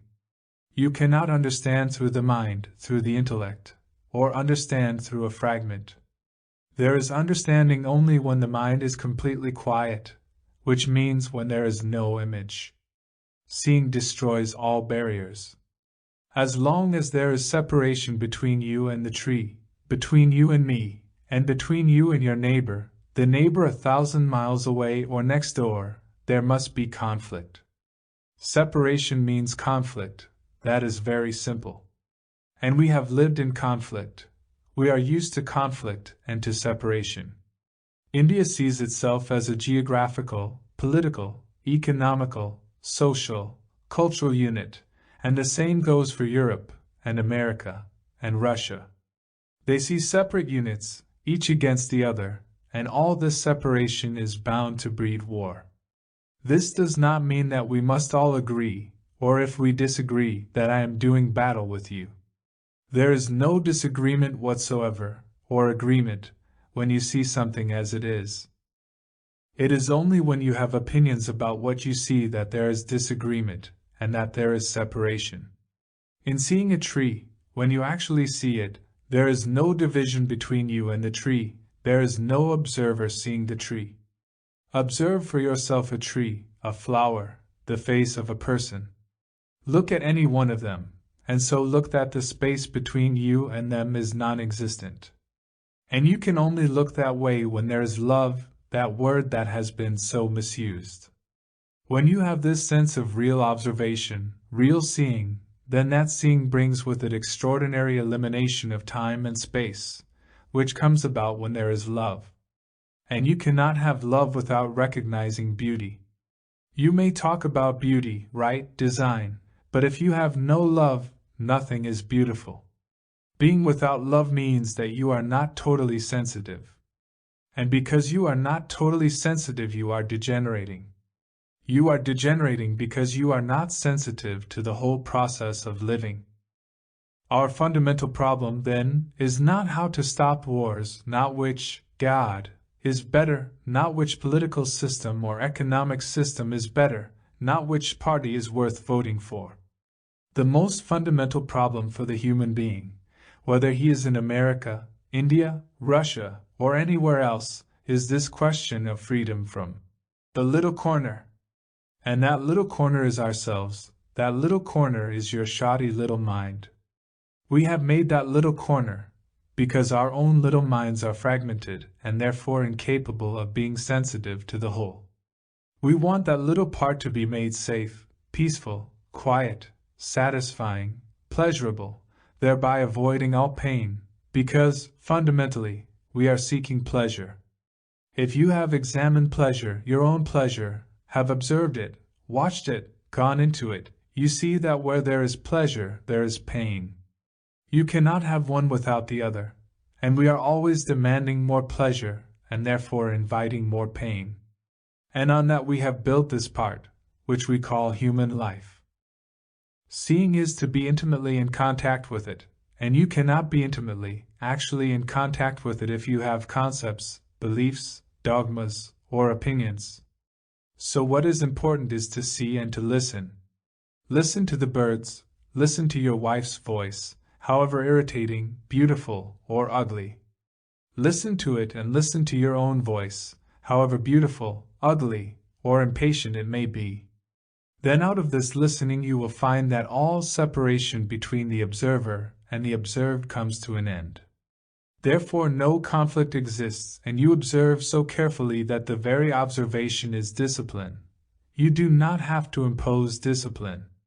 And that is the beauty, if you only realize it, that is the beauty of seeing. If you can see, you have nothing else to do, because in that seeing there is all discipline, all virtue, which is attention. And in that seeing there is all beauty, and with beauty there is love. Then when there is love you have nothing more to do. Then where you are, you have heaven. Then all seeking comes to an end. 15. Life without a shadow of control. What place has meditation in daily life? Or is meditation something separate from daily life? Is it an idea that you must meditate, that you must do this, that you must do that? Do you come to a conclusion and introduce that concept into daily life? Or do you try to find out what relationship action has with the total awareness of consciousness? Why should one meditate at all? We lead our daily life rather unhappily, shoddily, in conflict, misery, suffering, deceived by others, and so on. That is our daily life. Why do we want to introduce meditation into that? Or is understanding the meaning, the structure, the reactions of conflict, sorrow, arrogance, pride, and so on part of meditation? It is not that you meditate and then introduce it into action, into daily life, but rather that during daily life, when you go to the office, when you are working in the factory, or plowing a field, or talking to your wife, husband, girl, or boy, you are aware of your reactions. In the investigation and comprehension of those reactions, of why you are jealous, why a state of anxiety exists in you, why you accept authority, why you depend on another, that exploration itself is meditation.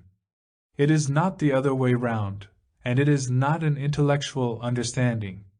If you meditate and then introduce what you think is meditation into daily life, there is conflict. You think this is so, and you are bringing that into action, into daily life, so there must be contradiction. Whereas if one is envious, as most of us are, seeing what the nature of envy is, why we are envious, not saying it is right or wrong, or that we should not be, or should be, but inquiring into why this envy arises and being free of it, is the movement of meditation. In that there is no conflict, you are inquiring constantly. This demands your attention. This demands that you must be serious, not just play with words. So meditation has a place in daily life when there is an inquiry into the whole nature and structure of your being, your reactions, the state of your consciousness, why you believe, don't believe, why you are influenced by institutions, and so on. All that is an actual movement of meditation. If one is actually, not theoretically, doing it, then you begin to understand the nature of consciousness. You are not imposing something on it according to Freud, according to some psychologist, some guru. You are inquiring into your whole being. That being is your consciousness. I wonder if you have ever inquired into the whole movement of thought, the whole activity of thinking, and whether thought, thinking, can see itself moving. Please, this is rather important if you want to go into it, if you are at all serious in this matter. It is really very important to comprehend the question first.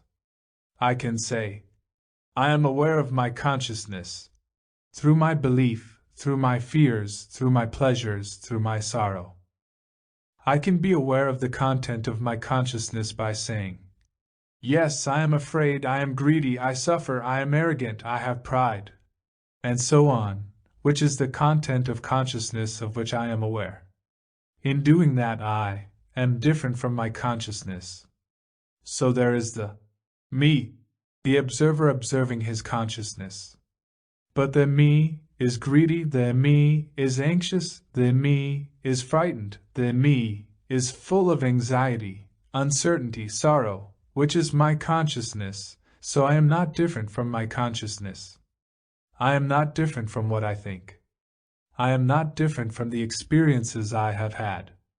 I am not different or something totally opposite to my anxieties, fears, and all the rest of it. I am all that. I may think I am God, but the very thinking is part of me, which invents God.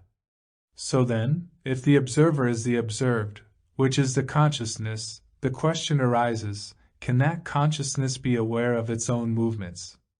To put it very simply, is there an awareness of the arising of anger, anger itself, so that there is not me different from anger? Let's go into it. One is angry. At the moment of anger there is no recognition of being angry. Have you noticed? At the second, at the moment of intense anger there is only that state. A second later you call it anger, which means that you have recognized from the past what has happened in the past, and what is happening now, and you say, that is anger. At the moment of anger, there is no recognition and the naming of that reaction.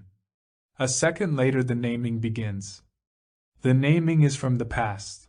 The naming is the recognition from the past of the present reaction. So can you not name the present reaction, but just observe without naming it? The moment you name it, you have recognized it, and so strengthened the reaction. It is very interesting. That is, the word is not the thing. The word tent is not the actual fact, but we are carried away by the word and not by the fact. So to comprehend, to see the fact that the word is not the thing is tremendously important. When there is anger, which is a reaction, to observe it without naming it so that reaction begins to wither away. The moment you name it you have strengthened it. The strengthening is from the past. If that is clear, we can go the next step, which is it possible for the senses to be aware of themselves? Not you are aware of the senses, but the senses themselves open? Kindly observe in yourself the reactions of the senses. Now our senses function separately, seeing, tasting, hearing, smelling, and so on. They are all separate. Is there a total movement of all the senses together? This is really quite fascinating to find out, because then you will see if there is an observation of a person, of the movement of the waters of the sea, of the mountains, the birds, or your friend, or your intimate person, with all the senses. Then there is no center from which you are observing. Please do it, test it out. Do not accept anything. Test it out for yourself. When you smell something lovely, the perfume of an early morning when the air is clean, washed by the rain, and there is beauty in the land, is one particular sense awake? Or are you observing the total delicacy and the beauty of the morning with all your senses? Understand the sensory responses, whether the sensory responses are broken up, or the senses all respond together. If there is response of a particular sensation, then what takes place? When there is only the reaction of a scent through the nose, then all the other senses are more or less in abeyance. Test it out. I am asking if, when you smell a flower, there is total response of all the senses, not only smell but the whole organism responding with its senses? When you hear noise, do you respond completely, so that there is no resistance to the noise, there is no irritation from the noise, so you are totally with the noise? Do you look at mountains, which you may have looked at every evening and every morning, not only with your eyes optically, but is there a perception of the mountains with all your senses? If there is no center from which you are looking. Test it out. Look as though you are looking with all your being, with all your senses. Then you will see that you are looking at something for the first time, not with jaded eyes and memory and so on. So the question arises, can thought be aware of itself? You are thinking now, aren't you? When I asked you a question, the whole movement of thinking arises. Right. Obviously. Now I am asking whether that thinking itself sees itself thinking? No, it is not possible. You see, I am asking whether one can live a life without having a single conflict, a single effort, without any form of control. We live with effort, we struggle. There is always achieving, moving, and so our life is lived in constant struggle, constant battle, constant contradiction. I must do this, I must not do that, I must control myself. Why should I control myself? That is old-fashioned. I will do what I want to do. All that is a movement of violence. We are asking if it is possible to live without any shadow of control. Which does not mean doing everything you want to do. That is too childish, because you cannot. Where there is control there is conflict, there is a battle going on, which expresses itself in many, many different ways: violence, suppression, neuroticism, and permissiveness. So I am asking myself and you whether we can live a daily life without a shadow of control. To live that way, I have to find out who the controller is. Is the controller different from the controlled? If they are both the same, there is no need for control. If I am jealous because you have everything and I have nothing, from that jealousy arises anger, hatred, envy, a sense of violence. I want to have all that you have, and if I can't get it I get bitter, angry, and all the rest follows. So can I live without jealousy, which means without comparison? Test it out. Can you live your daily life without comparing at all? Of course there is comparing when I choose something to wear. I am not talking about that. I am talking about not having any sense of measurement psychologically, which is comparison. If you have no measurement at all, will you decay? Will you become a vegetable, do nothing, stagnate? Because you are comparing, because you are struggling, you think you are living, but if you don't struggle, it may be a totally different form of living. 16. Is there something sacred? The art of living is to have complete freedom, not the freedom of choice, not the freedom of what one wants to do, or likes to do, for that freedom is limited by the environment, by society, by religious doctrines, and so on. Freedom is something entirely different. It is not freedom about something or from something, but freedom per se. When there is that freedom, there is the supreme way of living without any conflict, without any problem. There is heightened intelligence when the brain is fully active, not active in a particular direction, either scientific or business, or with the problems of daily life. When there is that freedom, there is great energy, tremendous energy. The word freedom also, etymologically, means love. Freedom implies inquiry into the problem of relationship. In that relationship, whether it is most intimate or with the neighbor of 1,000 miles away, as long as there is an image about the person with whom you are related, or he has an image about you, there must be conflict. The whole idea of freedom as choice, movement, status, position, achievement, success, is only a very small part of freedom. It may perhaps be a most destructive freedom if everyone does what he likes, as is happening throughout the world. It will bring about great chaos, which is what is going on. We have lived with conflict for generation upon generation, not only in our relationships, but with society, with other nations. Nationalism is tribal worship, and that is causing enormous despair, wars, divisions, the Jew and the Arab, the Hindu and the Muslim, the communist, the socialist, and the so-called Democrat. There is tremendous conflict going on in the world. This is the society that human beings have built.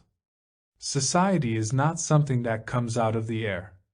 The society in which we live is created by every human being, and in that society, which is immoral, there is a great deal of injustice. One questions whether there is any justice at all. Society is what we have made of it, and we are caught by that thing we have made. Unless there is a radical mutation, change, a fundamental psychological revolution, not physical revolutions, which have led humanity nowhere, society will remain as it is now. Change implies time, change from this to that, change from violence to nonviolence. To change violence into nonviolence takes a long duration of time. Will time change human beings? That is a very basic, radical question. In time, which is an evolution of 50,000 years or more, has humanity changed psychologically during that long period? Obviously, we have not. We are very primitive people, quarreling with each other, with endless wars, always in conflict. Psychologically, inwardly, we have changed very, very little. Perhaps, technologically, we have advanced immensely, with the atom bomb, telecommunications, the extraordinary development of machinery, computers, and so on, but inwardly, deeply, we remain what we have been for 10,000 or more years. Time does not change human beings. Why are people frightened of death? As you get older, either you become a very religious, superstitious human being, or join some cult, or you begin to inquire into what death is, and why we have separated it from living, why we postpone it, put it far away. Why do we human beings do all this? Is it fear of losing the known, entering into the unknown? Is it possible to live with death? Please don't answer. You have to understand what living is. Living, as far as we know, is one constant travail, with occasional pleasure, occasional comfort, and if you have money you are more or less secure, but there is always insecurity threatening. Going to the office every day from 9 to 5, struggling, competing, quarreling, hating, loving, which is called pleasure, all that is our way of living. That is what we know, and we are frightened to let that go. Death means the ending of all that, not only the organism coming to an end, but also all the attachments, all the knowledge, experience. So can one live with death and life together, not separate? Which means, can you live with death so that there is no attachment? Death is going to wipe away all your attachments, your family, your knowledge, your becoming, your fame, all that nonsense. Can we, as we live our daily life, live with death, which is to be free of attachment, of competition, of psychological becoming, so that there is no interval between living and dying? Then, you have tremendous freedom and energy. Not to do more mischief, not to get more money, to become famous, That is rather childish, forgive me. When you live with something that has immense meaning, that is freedom. From the most ancient of times, humanity has sought something beyond the daily existence with its monotony, with its routine, its mechanical habits both physical and inward. Man has said that there must be something beyond all this. So he invented God. God is invented by thought. If there is no fear of any kind psychologically, absolutely no fear, not a shadow of it, not a breath of it, then is God necessary? Man has sought this, and the priests came along and said, "We will interpret it for you. We will organize it for you. You are ignorant, but we are learned." And the process of that is to dress up in costumes, to impress, and also create a great deal of show. The ancient Egyptians, and further back the Sumerians, 7,000 or 8,000 years ago, had hell and heaven too. They said you must believe, otherwise you will go to hell, and they persecuted, killed, tortured. Christianity has done this. You must believe in Jesus, or you are a heretic. Doubt is not allowed in the Christian world. If you doubt, then the thing collapses. But in the Asiatic world, especially in India, one of the teachings is that you must question, you must doubt not only your guru but question yourself, have a dialogue, never accept. There is no authority except the authority of the truth, not the truth invented by books or by thought or by priests. What is religion? If you wipe away all the nonsense and superstitions and beliefs of organized modern religions, and not be a Hindu, a Buddhist, or a Christian, it does not mean that you become an atheist. It means you are inquiring, questioning, asking, discussing, pushing, driving, flowing. Then, is there something sacred? Is there something eternal that is beyond time? Is there something totally untouched by thought? Thought you cannot find out. Meditation is not just repeating some words. That is all too immature. Meditation is something extraordinary. Meditation is the understanding of the whole of life, both external and inward, the understanding of your daily life, your relationships, freeing yourself from fear, and questioning what the self, the me, is. Is the me merely a bundle of memories and therefore has it no actuality? Please inquire into all this. That is all part of meditation. The very word meditation, both in Sanskrit and in the ordinary dictionary, means to free the mind from all measurement, that is from becoming. I am this, I will be that, is a measure. Measure is necessary for the whole technological world. Without measure we could not create a dynamo or the atom bomb, or build a car, but can we psychologically, inwardly, be free of all comparison, which is measurement? Can there be freedom from fear, from all the hurts that one has had from childhood, the psychological wounds that one keeps preciously, which distort our lives, freedom from sorrow, pain, loneliness, depression, anxiety? Can one be free of the self, the me, not at the end of one's life, but right from the beginning, and right from the moment one hears this, live life? Meditation means an extraordinary activity of the brain, not silencing the brain. When the brain is at its highest quality, full of energy, there is silence. Not the silence put together by thought, which is limited silence. In that silence that can come only when there is freedom, there is love and compassion with its intelligence. That intelligence is supreme. But there is no compassion or love if you are attached to some religious organization or belief in something. There must be complete freedom, and in that freedom there is a great, tremendous energy because there is an emptiness, not nothingness, emptiness. In that there is that which is beyond all time. This is meditation. This is religion. 17. That which is timeless. What is it that one is seeking? I think it is very important to go into this because we are all saying we are seeking truth, love, and so on. How can you seek truth if your mind is not in order? Order is putting things where they belong, in their right place. When the mind is confused, uncertain, groping, unclear, wanting security, wanting something or other, that very desire, that very uncertainty, must inevitably create illusion, or a delusion to which you cling. So one must go very carefully into what it is that human beings, you and I, are seeking. Is it that we want to be happy?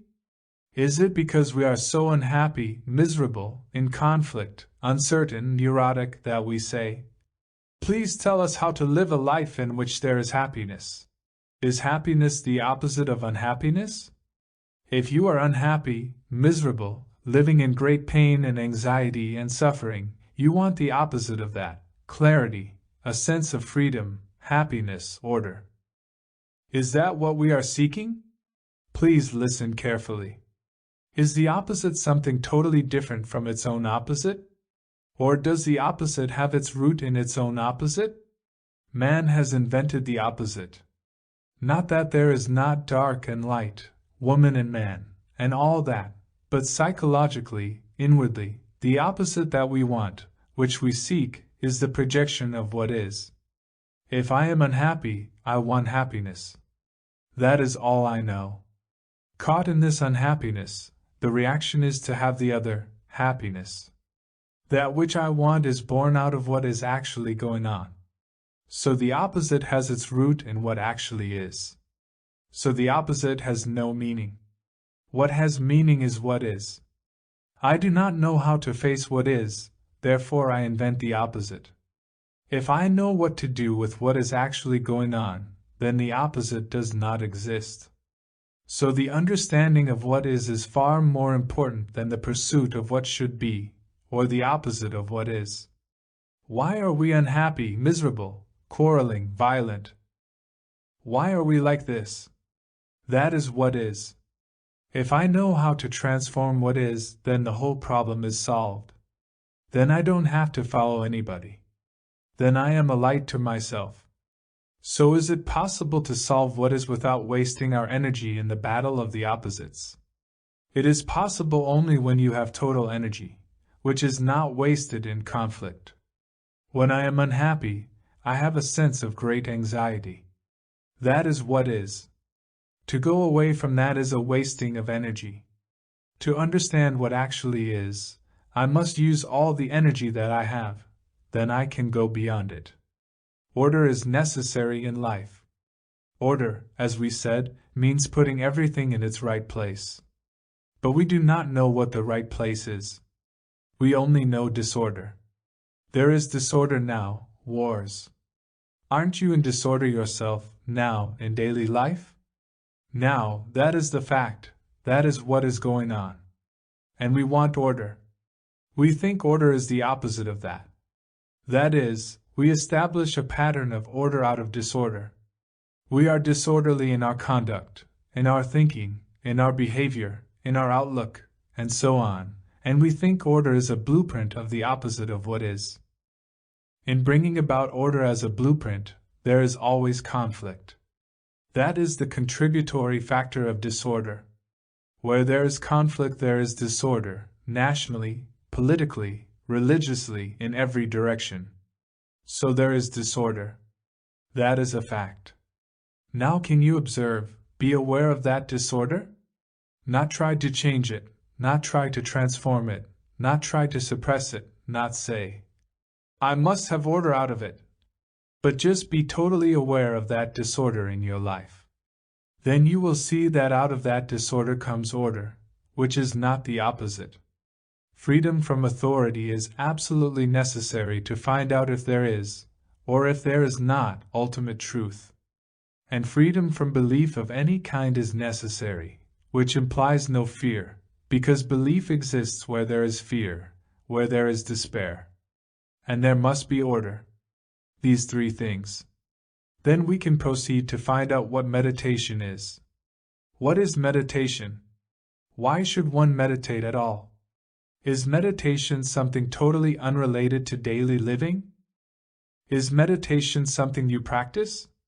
Is meditation doing something that somebody says, the meditation of a particular system, a daily practice, a goal, an end to be achieved? You know what happens when you practice something over and over and over again. You become mechanical, your mind becomes dull, insensitive. Obviously. Isn't it so? We think meditation is a process by which we can attain understanding, enlightenment, something beyond man's thought. This is generally what we mean by meditation. Have you practiced meditation? Have you practiced learning to control thought? Have you ever gone into the question of who the controller is? Who is the controller that is controlling thought? Is the controller different from the controlled? Or the controller is the controlled? You divide the controller and the controlled, and the controller then controls, tries to hold thought in a particular direction. But is the thought that wanders off different from the entity that is trying to control that thought? Aren't they both thought?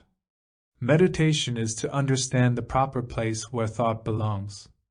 Without control. Have you ever tried to live daily life without a single control? When you go into this question of meditation, you have to understand why man has developed this sense of controlling everything, controlling his thoughts, his desires, his pursuits. Why? And part of that is concentration. You know what happens when you concentrate. You build a wall of resistance within which you say, I must concentrate on this, and therefore push everything else aside. Which is to exercise will to hold thought in a particular direction. And will is the expression, the essence of desire. And in concentration there is conflict going on. Your thought wanders off, all over the place, and you bring it back, and keep up this game. You have never asked why thought should be controlled at all. The mind chatters endlessly. If you have an insight, if you see where thought belongs, then there is no problem of control of thought. As there is no system, no practice, no control of thought, then you have to find out what it means to be attentive. What does it mean to attend? Attention implies an observation without the center. The center is the me, my desire, my fulfillment, my anxiety. When you are attending, which means giving your nerves, your eyes, your ears, everything you have with total energy, in that attention there is no center as me. Now, just experiment with what is being said. Are you attending now? That is, are you listening completely? Listen. That means not interpreting, not translating, not trying to understand what is being said, but the act of total listening. If you are, there is only that sense of hearing without a single movement of thought. You cannot go to a school to learn it. You cannot go to a college or university to become sensitive, can you? You find out in your daily life whether you are sensitive or not by observing, by seeing how you react to people. So, attention is necessary. And that is part of meditation. Meditation also implies a mind that is totally quiet, not enforced quietness, because in that then there is conflict, isn't there? The mind is chattering, thinking, listening, going on, but you can see for yourself that a mind that is completely still can really observe. If you want to look at mountains, with their shadows, with their light, with their beauty and their depth, then you look totally. When your mind goes off, that is inattention. But when you want to see something totally, completely, your mind naturally becomes quiet, doesn't it? So for a mind that is inquiring into something that is not put together by thought, there must be this total attention, and therefore complete silence, quietness. Most of us find it terribly difficult, because physically we are never quiet. We are always doing something with our hands, with our feet, with our eyes. There is always something happening. We are never aware of our own body. If you are, then you will find that it has its own intelligence, not dictated by taste, by the tongue, by the imposed artificial desire for tobacco, for alcohol and drugs. A mind that is inquiring into reality, into truth, has to be totally free from authority, from all belief. That is complete order. A mind that is endlessly chattering, endlessly analyzing, endlessly inquiring, is wasting its energy, but a mind that is completely still regenerates itself. As we said, meditation is to have a completely still mind, and it can only be still naturally, not be a cultivated stillness, a practiced stillness. If you practice stillness, it is death, it is no longer stillness. You have to come upon it. You cannot have stillness of mind if there is no compassion. So we have to go into the whole question of what love is. Is love pleasure? Is it desire? Can a person who is ambitious love? Can a man who is competitive love? Can a man or a woman love when he or she is self-centered? Or is love when the self is not? When I am me, with all my problems, with my ambitions, with my greed, with my envy, with my desire to fulfill, to become something, or imagining that I am a great man, as long as I am concerned about myself, love cannot exist. Love implies complete compassion. Out of that comes complete stillness of mind, because the mind has put everything in its right place, put everything where it belongs, so it establishes right relationship between man and woman, a relationship that is not based on images, memories, hurts. Out of that comes complete attention and silence. And what is that silence? What takes place in that silence? Can it be verbalized? That silence is not a gap when there is no noise. A silence when there is no noise is not silence, like having peace between two wars is not peace. Suppose you have that exquisite, that extraordinary sense of the beauty of silence. What takes place when the mind is completely and totally silent? There is no movement of thought as time. There is no movement of thought as measurement. Now I am going to say something that perhaps you will not like at all, because you are all very respectable people. When that silence takes place, there is space and absolutely nothing. There is space and absolutely nothing. See why it is important, because it is important to be nothing.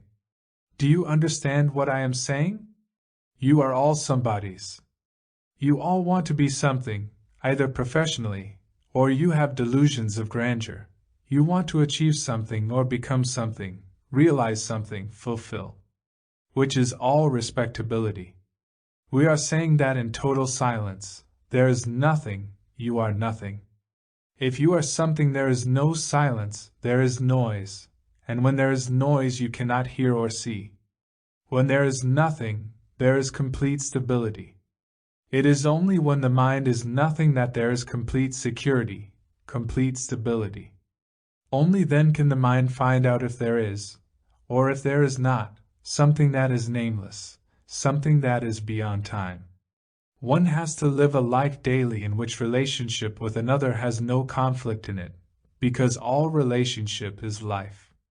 If you do not know how to have a relationship with another without conflict, then life becomes distorted, ugly, painful, unreal. All this is meditation. It is only then one comes upon that which is timeless. Books by J. Krishnamurti. Can Humanity Change? J. Krishnamurti in dialogue with Buddhists. Many have considered Buddhism to be the religion closest in spirit to J. Krishnamurti's spiritual teaching, even though the great teacher was famous for urging students to seek truth outside organized religion. This record of a historic encounter between Krishnamurti and a group of Buddhist scholars provides a unique opportunity to see what the great teacher had to say himself about Buddhist teachings. Facing a world in crisis, what life teaches us in challenging times. Facing a world in crisis presents a selection of talks that Krishnamurti gave on how to live and respond to troubling and uncertain times. His message of personal responsibility and the importance of connecting with the broader world is presented in a non-sectarian and non-political way. Direct and ultimately life-affirming, this book will resonate with readers looking for a new way to understand and find hope in challenging times. Freedom, love, and action. In freedom, love, and action, Krishnamurti points to a state of total awareness beyond mental processes. With his characteristic engaging, candid approach, Krishnamurti discusses such topics as the importance of setting the mind free from its own conditioning, the possibility of finding enlightenment in everyday activities, the inseparability of freedom, love, and action, and why it is best to love without attachment. Inward revolution, bringing about radical change in the world. Here, J. Krishnamurti inquires with the reader into how remembering and dwelling on past events, both pleasurable and painful, give us a false sense of continuity, causing us to suffer. His instruction is to be attentive and clear in our perceptions, and to meet the challenges of life directly in each new moment. Meditations. This classic collection of brief excerpts from Krishnamurti's books and talks presents the essence of his teaching on meditation, a state of attention, beyond thought, that brings total freedom from authority and ambition, fears and separateness. Talks with American students.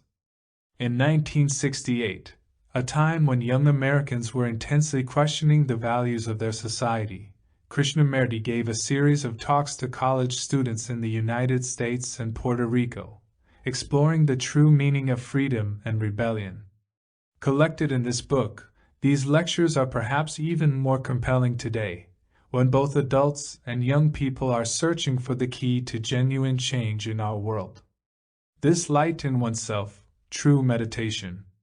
These selections present the core of Krishnamurti's teaching on meditation, taken from discussions with small groups, as well as from public talks to large audiences. His main theme is the essential need to look inward, to know ourselves, in order really to understand our own, and the world's, conflicts. He offers timeless insights into the source of true freedom and wisdom. Where can peace be found? Krishnamurti here teaches that the war and destruction human beings wreak on each other and the environment are caused by our misplaced attachment to a sense of self and individuality that leads to aggression, competition, greed, and conflict. When we recognize that our consciousness is not individual but common to all humans, we can work together in a spirit of cooperation and compassion. He also shows that taking personal responsibility for our actions and reactions, in our relationships and in our lives, is the necessary first step toward a global view.